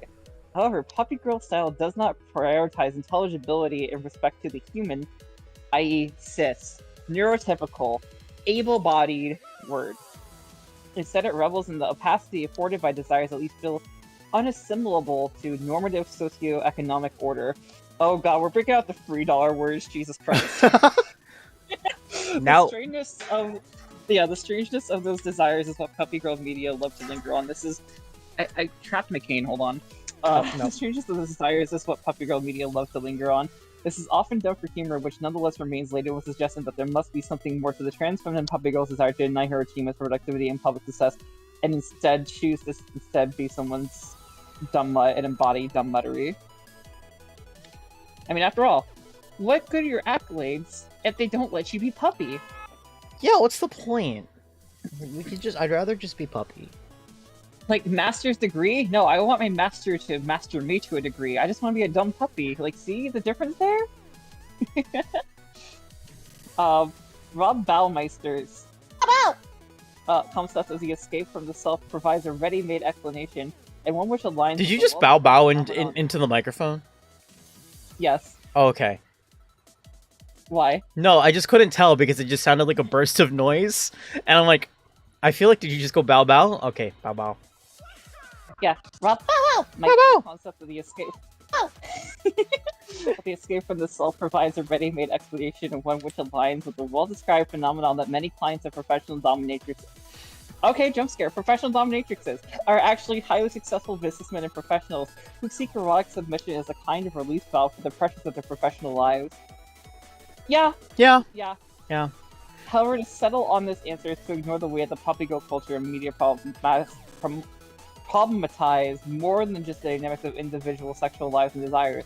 Puppy girls are trans women. Their relationship to their professional and public life is therefore defined by their transness, which then reflects in turn on their sexual desire. In other words, I love being barrel scum of society. Picking up the public history of trans femininity across the long 20th century, Jules Gill Peterson observed that up until very recently, a decision to transition, especially publicly, towards womanhood meant, in practice, an embrace of a downwardly mobile social trajectory. I mean, Yeah. what can I say? I went from having what you could consider a normal-ass privileged cis boy life to basically being a trans woman that is orphaned. So, like, it's the reality.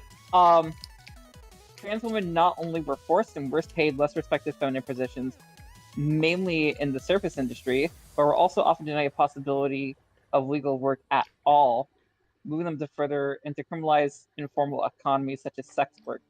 I mean, what can I say? If you're gonna treat us like trash, we're gonna be in the trash jobs, and then you try to criminalize the trash, and then you create the exact thing you want. Like, I don't know what to tell you. Like, society has it out for trans women, whether you like it or not. Yep. In other words, and with few exceptions, becoming a woman was disastrous for one's professional prospects and one's capacity to remain a respectable member of society. For that reason, many 1960s and 1970s organizations were middle-class TVTS, transvestite, transsexual, associated, stressed, keeping one's trans life as a purely private domestic affair. I mean, yeah, that's sadly the case. Yeah, that's how it was for a while until kind of like the 2000s when, dare I say the phrase, pride became mainstream. I would say pride became mainstream. Yeah, like, I don't think we really had better representation for trans people within stuff and being more blatant, probably until about like the 2010s to mid 2010s. You have to remember, like, oh yeah, I okay, grew up yeah. in the 90s, and like we came a long way. I mean, for fuck's sake, like, what, a year or two before I was born, we had Silence of the Lambs being one of the biggest films in American like blockbuster shit, and the degradation that did to trans feminine perception is mind-boggling. And then what? No, I mean, and like even classic cartoons, that they still had like being transgender as a punchline of some fun. Oh yeah, no, I mean what?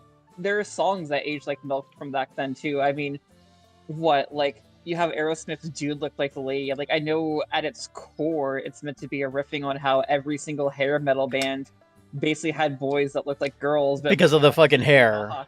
Yeah. Well, that and the makeup. But like then it's just like, oh man, I was hitting on this girl at a bar, right? And then they turned around and oh my god, dude looked like the lady. But it's like, imagine if that wasn't a cis guy and it says actually a trans woman. It's just like, wow, we just fucking ruined my fucking mood, Steven Tyler. Fuck you. Yeah.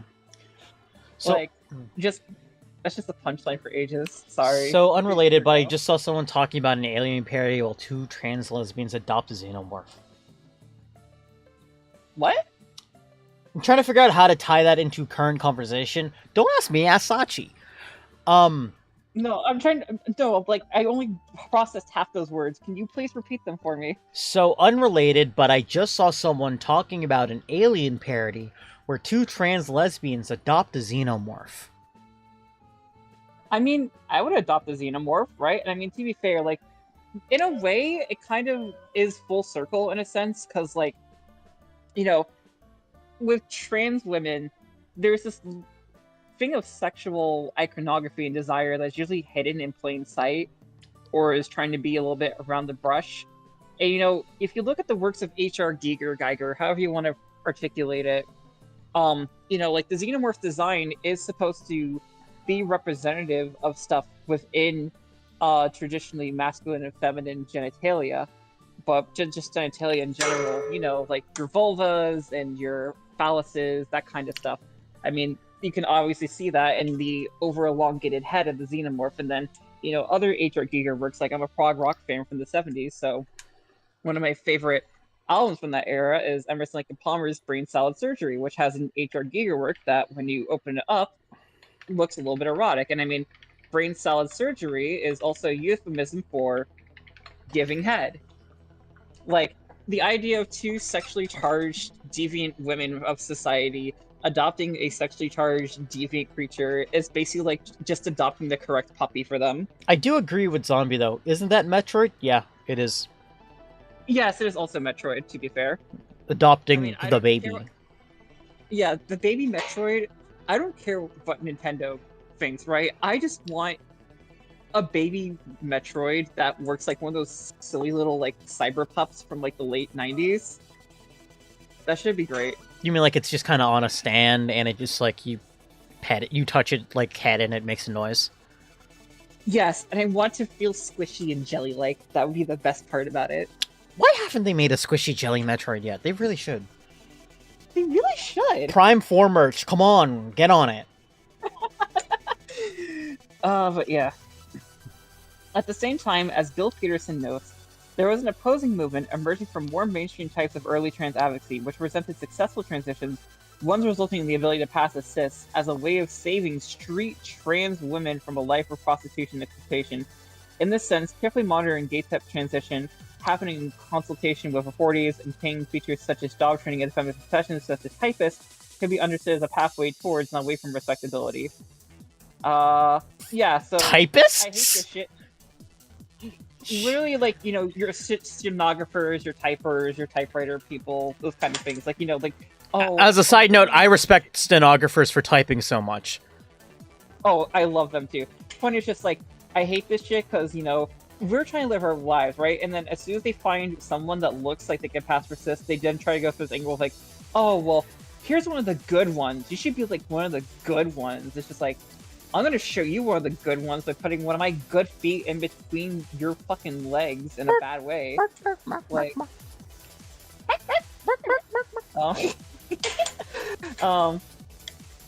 yeah, point is, be free, be trans. Don't let anyone tell you how to be trans.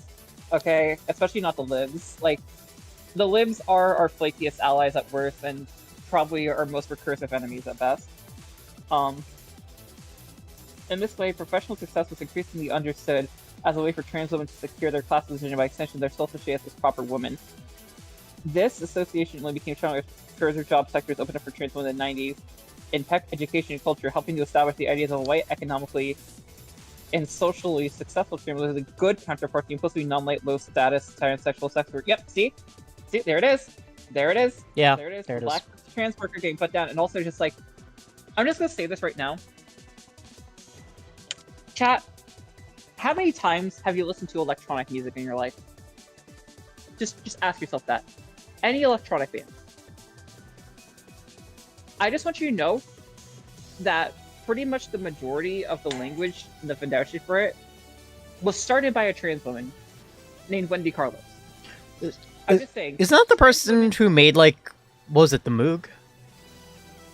No, she don't make the Moog synthesizer. What she did was she did like switched on box. She was one of the first people to take like classical compositions and translate them to those kind of synthesizers. And she made the Clockwork Orange soundtrack and other kind of soundtracks like that. Shit, okay. Yeah. Yeah. Point is, trans women were doing cool shit. I mean, hell, there's even a trans woman in one of the bands I like in prog rock. Fucking D is her name if I recall correctly. She was in Jethro Tull way before she came out. But the point is, like, you know, like, trans women exist in music and just in art in general. Just because they're not in a career field that you can see up front, it's fine. Plus, you have to remember, like, you know, there's a lot of coding stuff that was established by trans women within the 60s. They're now on. It was like they're not in the mainstream. Now they are when computers are everywhere. Oh shit. Yeah, exactly. Like, legitimately, just your electronic music based and then coding based lifestyle for your funny little rock that is trying to run 5 million programs at once, you would not have that shit without trans women. So please give a round of applause for a trans woman today if you haven't. That's all I'm saying. Give trans women an applause. They allowed you to look at Fortnite porn on your phone. Yeah. Thank you. It's my favorite, like, I think it's my favorite, like, green text ever. Is, like, talking about, like, oh, we basically mined rock, infused it with arcane sigils, running at billion processes a second, talking to other computers using language that we can't understand or determine, just so you can look at Fortnite porn on your iPhone at 12 in the morning. Like, Exactly. yeah, it's my favorite post. Also, since I brought it up, helping to establish the idea of a white, economically and socially successful trans woman as the good counterpart to an implicitly non-white, low-status transsexual sex worker. I'm just saying, haven't we had some of those in media recently? Yeah, I'm just saying, if you have the bread, please throw a few bucks like, struggling POC trans woman's way, please. Like, they need it, trust me. Intersectionality is a real thing, and, like, I can tell you right now, like, I'm able to secure jobs effectively enough because I can be androgynous to a degree, and, you know, I have that white privilege, right? But, like, you know, it's not the same for every other trans woman, especially trans women of color, so please, like, support them. Yeah, I try my best to pretend to be white to get the white privilege. Exactly. Like, I'm just saying, like, they really just go, like, you know, you try to go, like, geez, I'm such a silly willy, it's like, blah, blah, blah, blah, blah, and then you go in there, it's like, hi, I am a respectable, upstanding lady of the United States of America. I'm here to apply for a job within your formal LLC company. May I please have a position that engages me to have a productive work lifestyle and a moderate salary? Meanwhile, at home.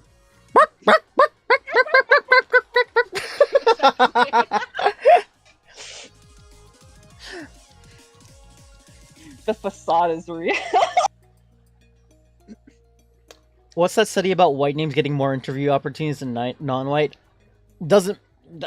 I'm sure it exists. I know it exists. Oh no, it definitely exists. Like, there's that. There's one with the feminine. There's one with the feminine names being, like, rejected more. Yeah. Like, there's always those. Also, just, like, you know, you have to articulate a way too. Like, for example, like, I, for example, on my Indeed, when I have to apply for jobs, I can't use my preferred name outright because there's supposed to be a level of legal constituents to it.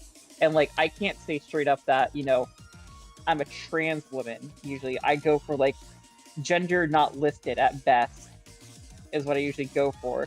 So I usually have my dead name initial and then my preferred name there just to appease the cis-centric idea of the job market in order to attain some level of financial stability, if you can even call it that, within this apocalyptic economy that we live in. Despite despite me not enjoying the name that I picked a while ago, it is, in retrospect, definitely the whitest, cisest name possible on a job application. So I keep thinking I'm just getting those because of that too. Like, I'm just saying, like, it's nice to have names. Like, for me, like, my middle name is Ariadne, right? If I made Ariadne my first name, that would probably just get rejected by stuff immediately. Yeah. Whereas, like, if I made my first name, like, hi, my name is Amanda. Hi, I'm Daisy. Oh. I don't think they'll go for Daisies, but, like, your Amandas, your Stephanies, your Karens, your Cheryls, those kind of things. Yeah. Just make that shit whiter than a saltine cracker, and you bet your sweet Pippi they will respond to you. It is so bad. It's so bad. But yes. The idea of transitions of facilitating a highly restricted mode of upwards mobility as compatible with workplace success is therefore inextricable from the assimilationist narratives of moving transits away from its historical associations with sexual perversion, sex work, sleaze, and crucially, non-productivity. Within the liberal progress narratives, a trans person can become no different from a cis person in the respect of professional achievement. They can work their way up out of deviancy and solitude and into normalcy and inclusion. Or in other words, capitalism wants the trans people to be cis passing in order to basically peg them off as cis. Yeah. Damn capitalism. That's what I'm saying. Like, really, if we make this a thumbnail for YouTube, it should just be a puppy girl with just the hammer and sickle right behind her. That's basically what this person will be becoming. So real. So real. Puppy Girl media refused to celebrate such trajectories. Even though Puppy Girl is a well-respected expert in her field, her desire is oriented away from the status and recognitions that should be her due. Instead, she wants to be celebrated and loved for her wantonness, neediness, and dependency, for all those hyper-feminine, highly pathologized qualities that are commonly seen as detrimental for one professional in public success. A Puppy Girl is resolutely backwards. Her position is that of rejection of pride and respectability that ought to be celebrated as achievement of mainstream LGBTQ+ advocacy. She is not out and proud to be trans and successful. She wants to live in a kennel and be told marked by a girlfriend, even if she is more eminently capable of being more. I mean, that is true, right? Like, chat, what would you rather do if you had a choice? Would you rather be a capitalist wage slave, or would you rather be in a comfy kennel with a good girlfriend that calls you a puppy and makes you feel good all day? Yeah, I definitely want to be in a kennel. Yeah, I'd rather be in the kennel. Yeah. It should not be at all surprising then that the puppy girl culture is also rife with celebrations of neurodivergence, at least declaratively, disability. In puppy girl media, puppy girls are often identified as belonging on the autism spectrum. I mean, literally saying autistic transgender puppy girls, like, just said the same word 3 times. But someone posts, be the girlfriend, but equally useless. You know what? There's got to be someone else on the other side of the leash, so I respect that. You're fine. You can do that too. Yeah, that's the thing. And plus, like, if you're both like that, you can take turns. Like, that's the thing about a consenting relationship, right? Like, sometimes you want to relinquish the power. Sometimes you want to have the power, and that's okay. Yeah. Their puppy status affords them the ability to be openly neo-queer. As dogs, they do not have to mask that as attempt at passing themselves into reciprocal, which is yet another requirement for inclusion in the category of the human. I hate masking so much. Especially when you have to hypermask. That shit drains your battery so hard. I can't tell if I do, because I don't know where I qualify on any of these spectrums, other than probably being neuroatypical, but that's really about it. What I would say is this. See how you behave and how self-conscious you are about your behavior in social situations when you are sober, and then get high or drunk and see how those filters change and how you feel when you don't have to be self-conscious about how you try to put yourself out into the world. And if there is a very stark difference in both how you feel about it and your approach, you're probably masking. Oh, okay, cool. Then I am a lot. But I think that's just. But I can't tell if it's that or like me being self-aware of my state of being intoxicated under the influence and like and going, I don't like this actually. Take me back. Fuck, I don't like this actually. Take me Yeah, back. usually I don't go for intoxication via alcoholism. I usually go for, in sobriety via getting high. Because I feel like you get more freedom off of getting high, whereas like you usually have worse depressive lows when you are drunk. It is very weird. For me, it was like drunk feels like, oh god, like the piloting is there's a lag in the piloting. I don't like this anymore. Yeah. It's like trying to play. It's playing a game on a CRT and then playing on like an LCD and no one telling you which one was which. It was like, wait, no, I. Oh no. It's like it's just kind of like, oh, this was supposed to be faster. Wait, what's going on? Yeah. And then just getting uncomfortable with it. I don't like how being drunk. I mean, that's what I'm saying is I don't like it because it feels too. I want my body to be responsive in things, and then I take the like, thing. Like you go first. It was like, yeah, when I'm like in a situation where I would like to at least be up and about, kind of not doing anything sucks, or not being able to, just like is really self-conscious because I'm like, what's going on? I don't know. I'm scared. I need help.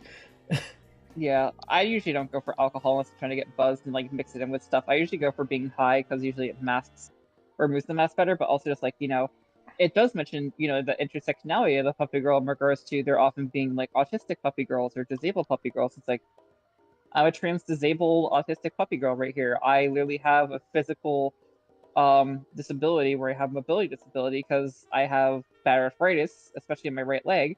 And some days my cane literally has to be my second leg. And there are days where after a few days of work, I have to take, THC in order to reset my pain factor and basically go from masking as I'm not gonna say masking, more like LARPing as an able-bodied person. Mm. And like when you get high, you don't feel the pain that much. I can actually act like I'm able-bodied to a degree for a little bit. It's fucked up that way. Yeah, it is. But yeah, also just like that. Like I feel like I don't have to mask. I should just be free as shit when I'm high. But that's besides the point. The point is, the Puppy Girls Association for Trans People with Autism also runs against the tendency to deny people in the spectrum the ability to self-determine their gender and to speak of themselves from a position of self-knowledge. Neither sexual nor neurological normalcy is a point of reference for a puppy girl's transness, nor does she have to be productive to matter. In fact, she can even be, like any other dog, quite bad, barking, ripping things up, and just freaking it. I can't believe it got listed onto like a figure instead of explaining what freaking it means, but well, okay, there it is. There's the post. Yeah. Just like it's just like you were saying, ruining the couch. Exactly. That couch is fucking gone. Yeah, that couch is that they need to get a new couch after this one. I wish a girl would make me look like that couch. Oh wait, I said the quiet part out loud. Fuck. Who was that? Who said that? Me? Where did that come from? What the fuck, guys? I don't know. Who said that? So true, Oomphy. Okay, for that reason, the flip side of the I am a quantitative analyst joke is that in puppy girl media, puppy girls are just as often completely outside of formal economies, employment, and education as they are hyper-successful. One does not have to have statement to revel in the rejection of it. It is funny when a puppy girl has a master's degree, but is by no means required of her. Rather, is the relationship of profound disidentification for the requirements of trans respectability that defines her. The short comment by the indie artist Spicy Mancer demonstrates this admirably. It's about a what was it? Puppy girl thinking that she's going to the park, but she's actually getting a job application and working for Starbucks. No, I just had to pop it up because it was a little small service dog. Also, this is a dog girl wearing a Milkbone shirt. 10 out of 10. Are we almost at the park? Yep, almost. Why do we go a different way? Hey, why don't we go the way we normally go? Job application.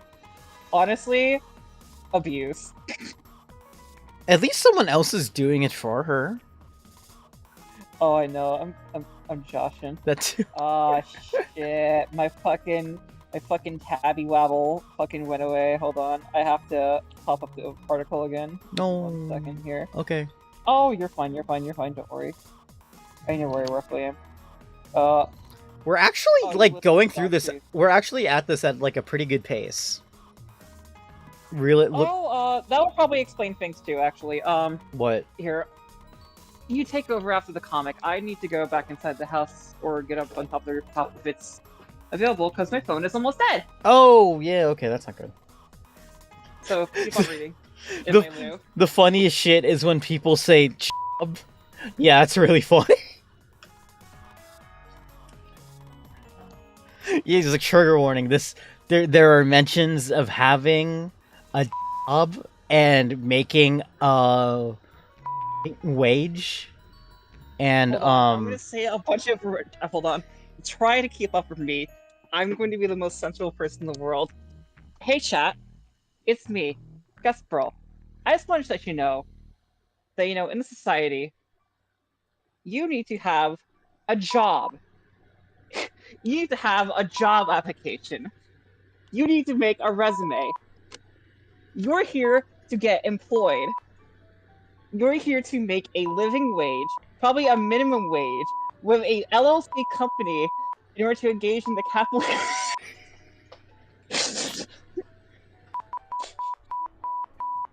Thank you.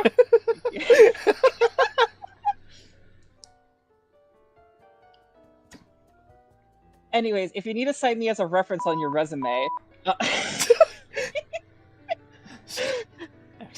Stop it.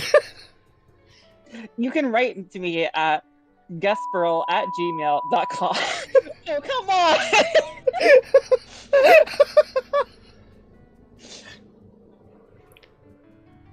Alright, I am almost back there. Okay, there we go.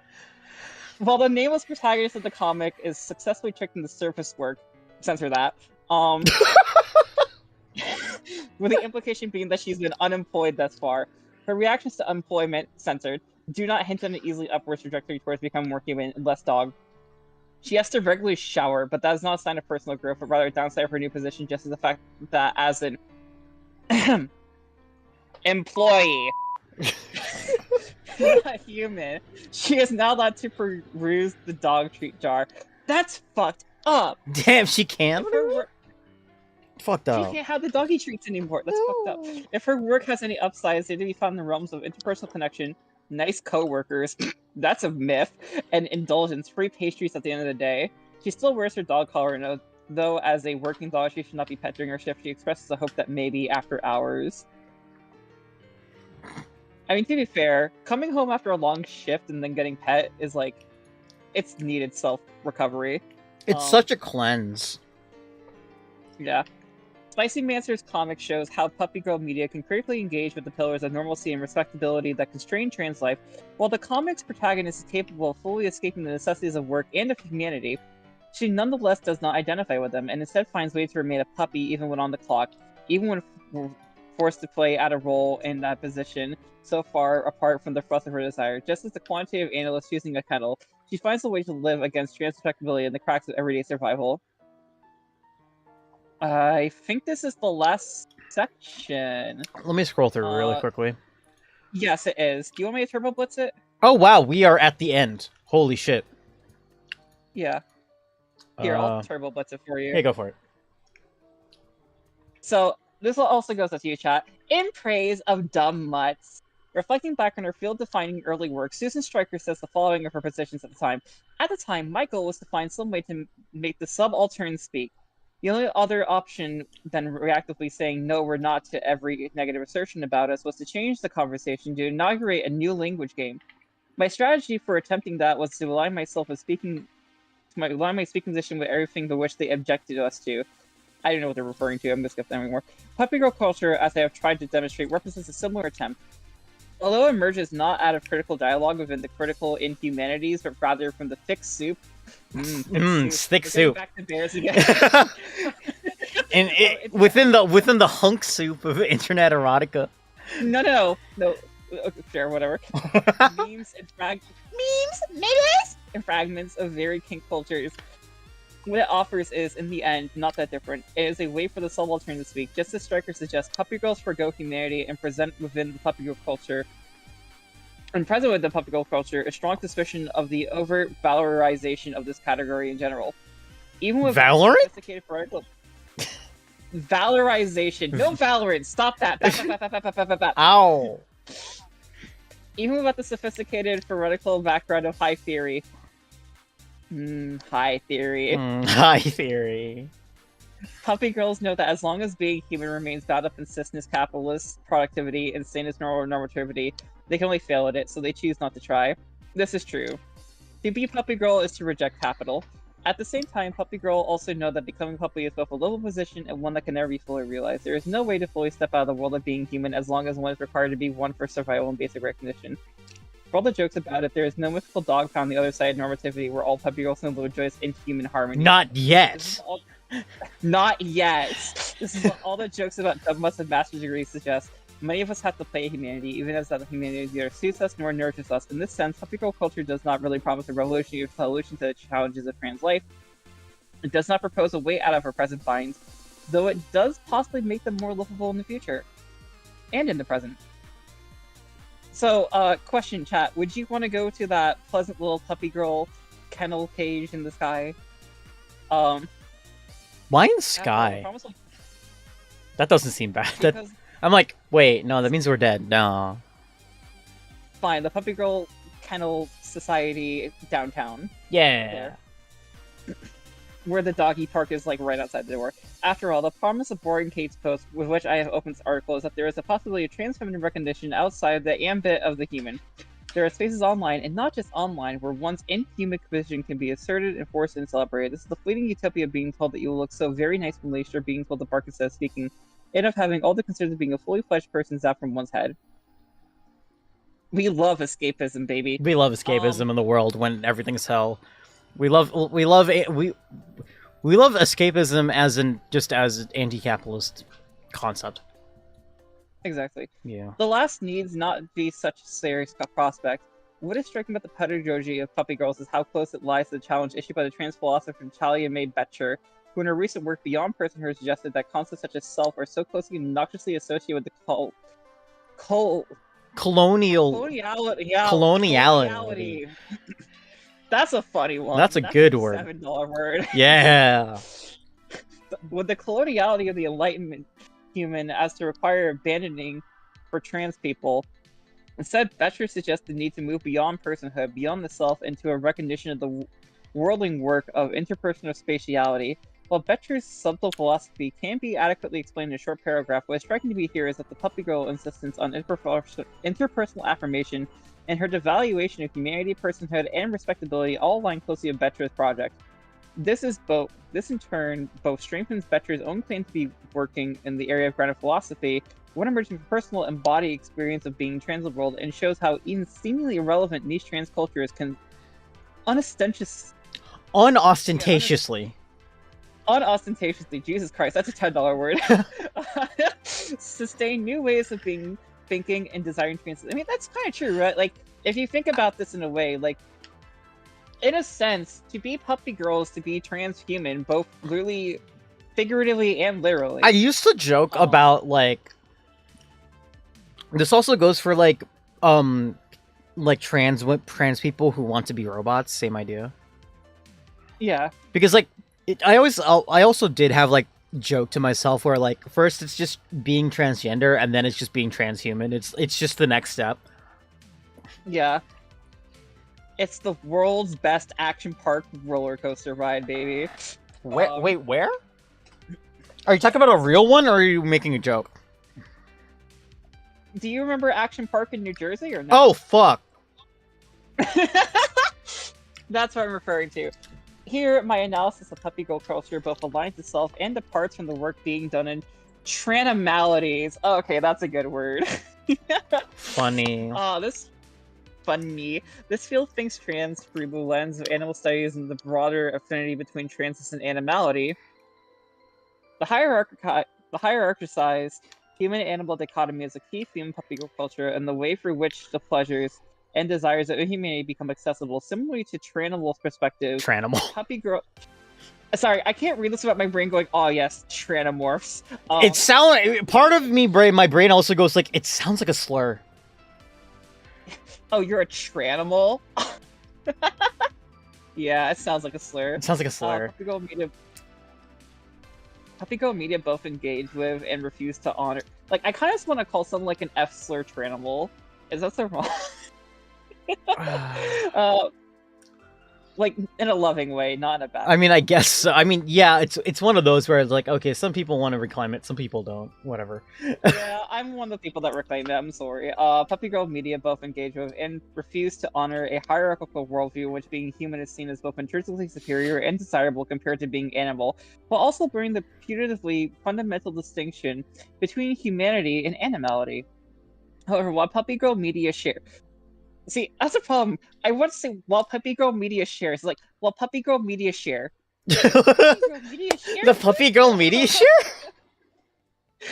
Puppygirl Media share transimalities, interest in the livable possibilities afforded by trans and humanities. The puppy of Puppygirl remains a girl, preferably in a relationship to a more conventionally human owner, and thus does not necessarily desire a wholesale abandonment of the human-animal distinction. After all, her desire to be located against the human, but not without human. This Puppygirl investment in a dichotomy that is also seeking to trouble is also indicative of the deeper limitations of Puppygirl Media. For all of their celebration of trans inhumanity, they remain limited in the same way that so much of online trans culture is. Puppygirls are, almost without exception, white, young, and conventionally attractive. Thanks. Yeah, I'll take the compliment of conventionally attractive. You're more than conventionally attractive to me. Wow. Despite textual refusal of the scriptures of passing, most Puppygirl Media represent trans women who would live home going stealth if they only moved their floppy ears. Oh, yes. First there's dog moding. Now there's human moding. Human moding. How do you hide the dog ears? Crazy. Hoodie. The gender dysphoria hoodie strikes again. The general purpose gender dysphoria hoodie. Exactly. It just does everything! This is not only representative of the broader lack of diversity in many online trans spaces, but also painfully harkens back to the association of whiteness and youth with plasticity. It is not clear from engaging with Puppygirl Media if they leave any room for being trans otherwise for the joyous trans to humanity. To those whose bodies and minds are not understood as capable of easy change and adjustment, even becoming puppy then happens under the long shadow of seeing young, conventionally attractive white people as capable of infinite transformation and self-fashioning as rendering age, non-whiteness, and fat to the realm of static flesh. My flesh does not feel static. Fuck you. Puppygirl Media Play? Puppygirl Media Play with an experience of full optimism underpinning. Puppygirl Media Play underpinning? Oh, whoa? Oh my god. Trans women's relationship to the humanity. Assess they can never fully attain without giving up on transness itself. However, this relationship where trans becomes the crux of one's inhumanity is not necessarily as readily available or relatable to those whose non-white flesh has historically been framed as intrinsically animal. That is true. We're getting back to the question in a way, especially more so for people of color. It is not impossible to imagine forms of the Puppygirl aesthetic that could be more accommodating outside of the ambit of whiteness. After all, kink cultures have a long history of providing a space for painful but productive engagement with race and racial relations. Yet that would require the Puppygirl culture to be able to account for its own constitutive whiteness in ways more productive than simply demanding more diversity in Puppygirl representation. That this feels unlikely is particularly painful in the context of Puppygirl's gainful engagement with questions of disability and neurodiversity, which nonetheless remain badly constricted by the culture's whiteness and ageism. Yeah, kinda. Yeah. This just feels like a very weird drop to put right at the end, though. This feels like this should be expounded more. This needs to be like a whole second bit. Exactly. Like this could have been like a separate. Outro chat. Yeah, like this could have been a set, like either like maybe a middle section. Exactly. Like talking about some of the problems, like yeah. Well, like we're talking about like the psychological aspects and like how it works against like like capitalism and practice and whatnot. And then they're like, it would be nice if they were like, man. Intersectionality is like they only sprinkle in the idea of an intersectionality discussion in this very marginally throughout the paper, and now they just want to dump it all at the end. It just feels a little bit mispaced. The puppy girl culture's unthinking celebration of youthfulness and its implicit whiteness is almost certainly the result of puppy girl media being primarily circulated among the trans women who make up today's trans feminine internet. Excuse me. We'll give it like a 6. This is a community of primarily white, downly mobile or precariously employed, often in spite of their high education women on the millennial and zoomer generations. In this way, it is reflective of both that community's desire as well as its persistent blind spots. It is not accidental, I think, the stock puppy girl representation present in media analyzed for the article reflects an idealized, girly embodiment that many of us find simultaneously highly desirable and unattainable. There's an unmistakable element of yearning in puppy girl culture, an aching need for a body and life stripped of all the complications of being trans in the world. I mean, yeah, that's true. I wouldn't peg it more so on millennials, though. Like, I am millennial, but, like, I was a puppy girl before puppy girls were cool, so, like, fuck you. I would definitely say the puppy girl influx is more so a Zoomer thing. But also, like... Yeah, I'd say that is a Zoomer thing. If you notice it, like, yes, most of this art is pretty much of white puppy girls, but then the question is, like, begs is, like,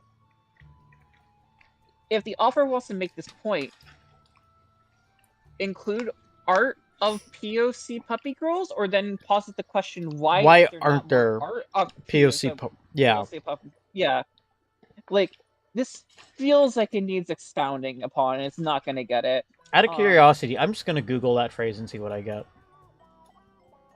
POC puppy girl, sure. I'm gonna keep on going.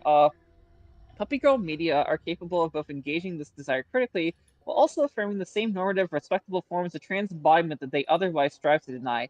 Those tendencies do not cancel each other out, but rather run in parallel. They are in a contradiction that has to remain unresolved, if only because it is not inherent to puppy girl culture by itself, but rather representative of a larger tension present within our often contradictory desires for social legibility. Puppy girl culture on its own is incapable of escaping the conditions of its emergence, no more than any other product of trans culture is developing within the historical context of dominance and exclusion that inheres in the very idea of a trans person who needs to be recognizable as a person to count as a trans one. That does not mean, however, that it is incapable of engaging with itself critically. In fact, I hope this article be an example of just that, or of being critically engaged with. Yeah, kinda. I found a war crime when searching this. Oh. I'm gonna tune back into Discord. I'm going to love seeing this.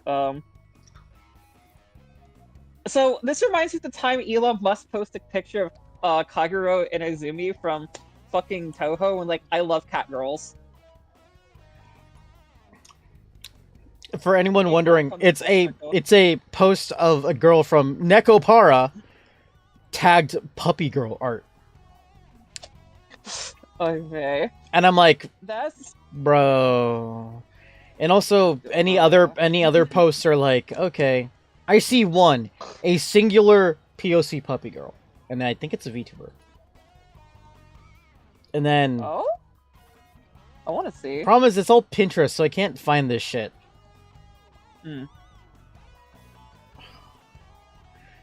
First immediate you know, yeah, I'm just like, whatever. Anyway, just you can keep reading. We'll get into it in a minute, because we only have 2 paragraphs left, really. Yeah. That is the spirit of the joke drawing hidden within Figure 8. The reminder that you are going to grow up eventually, which means ceasing to be a puppy girl and instead becoming a dog woman. No. The drawing illustrates this transition by showing a passage from youthful partying to adult office work. Please censor me again. Adult office. Thank you. But one within which the trans woman in question is still a dog. The potentially queerphobic mandate of living the childhood follies of erotic extravagance for the sake of gainful employment is thus juxtaposed with the affirmation of a possibility to remain a dog woman even as one ages out of puppy girlhood.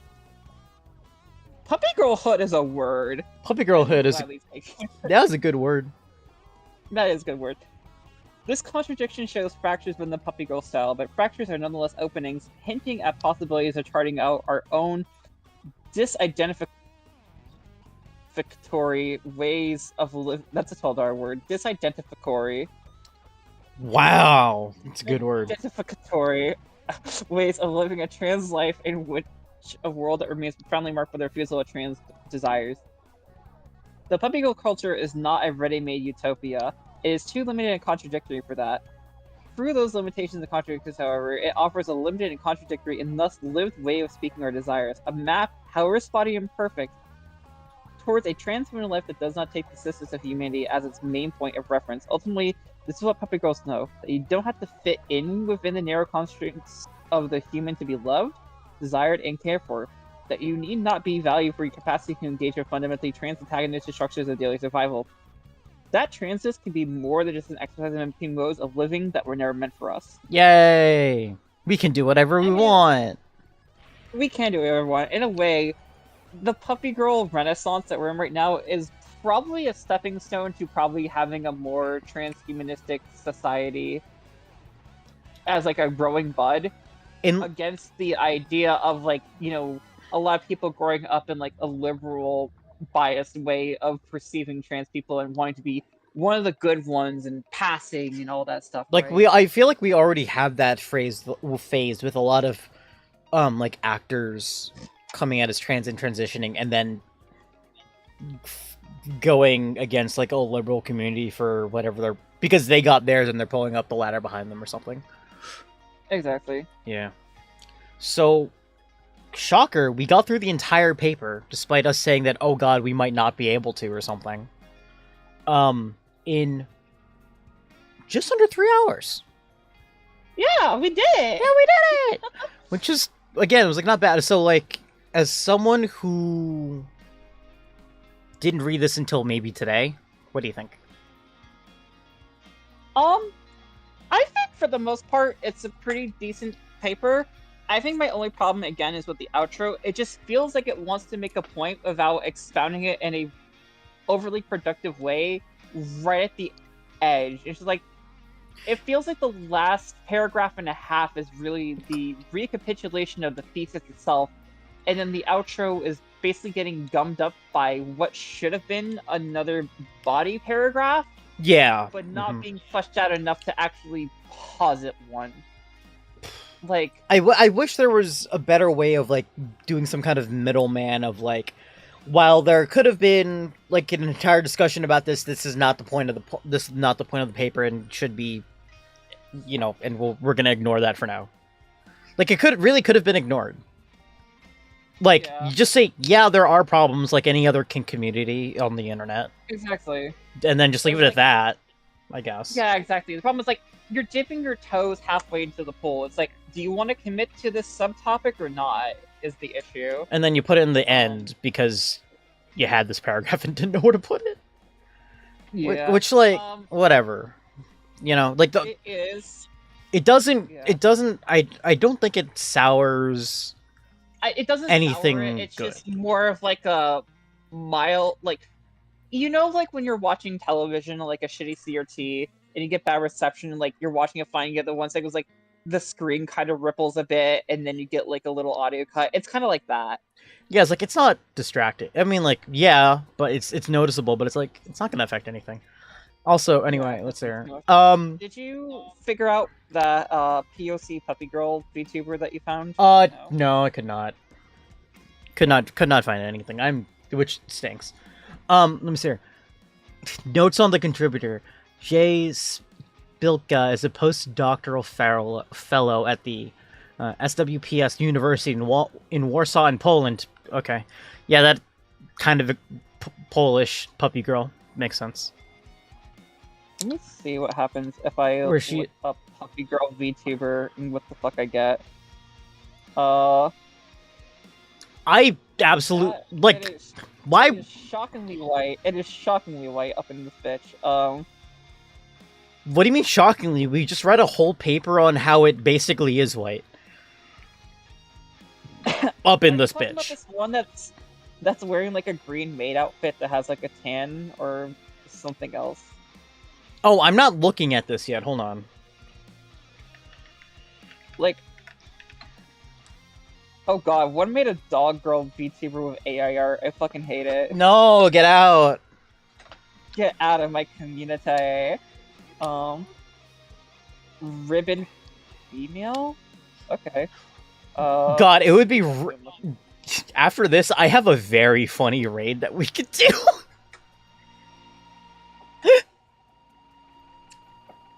I have a very, very funny raid that we can do. Only one I'm seeing with like actual darker skin color is Ribbon female. and that's really it. Unfortunate, but it I'm is trying what it to is. see who else is there. I mean, I know. I think Nico Knight. I think she constitutes as POC because I think she's Latina. Um, and there's Puppy Sensei. I think Puppy Sensei is POC in the Asian way, as coy as it is to say. I'm just trying to figure out the what's and wheres. I'm not always much articulate, but the point's just like I'm trying so hard to remember recommendations off the top of my head to let you go support POC Puppy Girls. Please do not add or cancel me here. I'm doing my best. It's just like, where are they? Where are they? It's unfortunate.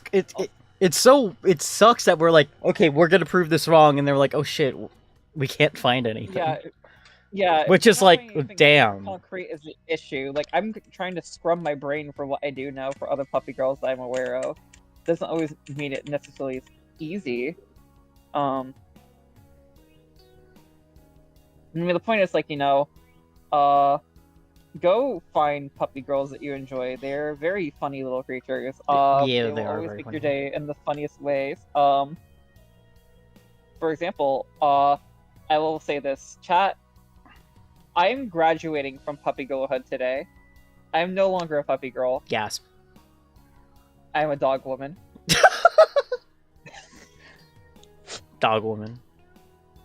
I am a dog woman.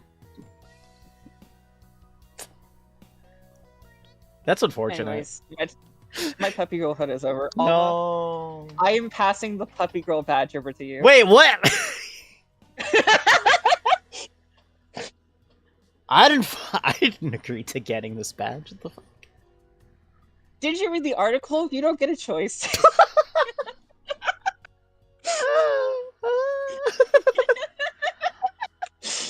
Okay. That aside, for me, I'm like partially playing into the bit, mainly because like my personal kink talk is not like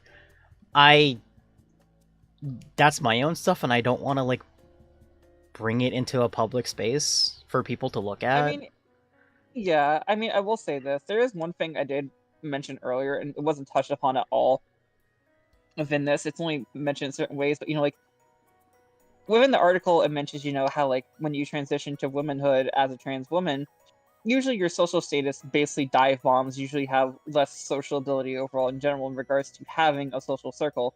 And this is true.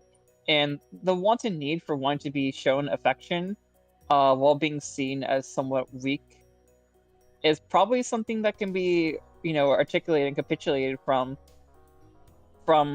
wanting to gain autonomy over negative feelings that you have from, post-trauma, from having negative experiences with the people that fall out from you after coming out as a trans woman. Okay. Which is something that's like overly articulated in the article, but I just want to point that out there. Like, there is another psychological factor to the puppy girl and to why it exists. That's what I want to go for. The same reason why, like, robot girls exist so heavily into there. It's just like, you are seen as less human, but like you were seen as something that is like useful, simultaneously broken, and but also broken, but and also open, broken but useful, and also able to be repaired by someone with a loving touch.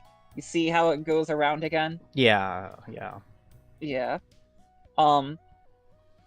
Anyways, I think that's everything we really have to say on the topic. Is there anything else you want to add before we go for a proper outro? Not really, because I'm a lot. Part of my brain was used talking and reading, which honestly, I'll be completely honest. That was probably the most vocabulary taxing read I've had in a while, which is not great. Oh, yeah, no. The amount of new worditude I had to try to like articulate through there was just like, For me, it's like I know those words together, but I have never seen them put together in this form. That's a new form for me. Like, I say, the hunk alphabet soup is getting thick tonight. Yeah. Okay. I'm just waiting for an ad, and then we can, ironically, raid into a Goblin Dog Girl VTuber. Oh, hell yeah, there we go, see? What is a goblin and a dog girl but the same thing, just in different tones? I guess. Okay, anyway. So we're gonna raid into Goblin Fia. She's playing Poppy's Playtime at Poppy's Playtime right now. I'm saying that because the stream title is also labeled Puppy's Playtime, so that's really hard. I mean, the Puppygirl agenda never Yeah. rests. Anyway, make sure you guys say before you go. Thanks for tuning in. Thank you, Guesty, for joining me. And have a wonderful rest of your day, everybody. No stream message, but if you want to bark, feel free to, I guess. I don't know. Bye now! Bye. Have a good night. Bark.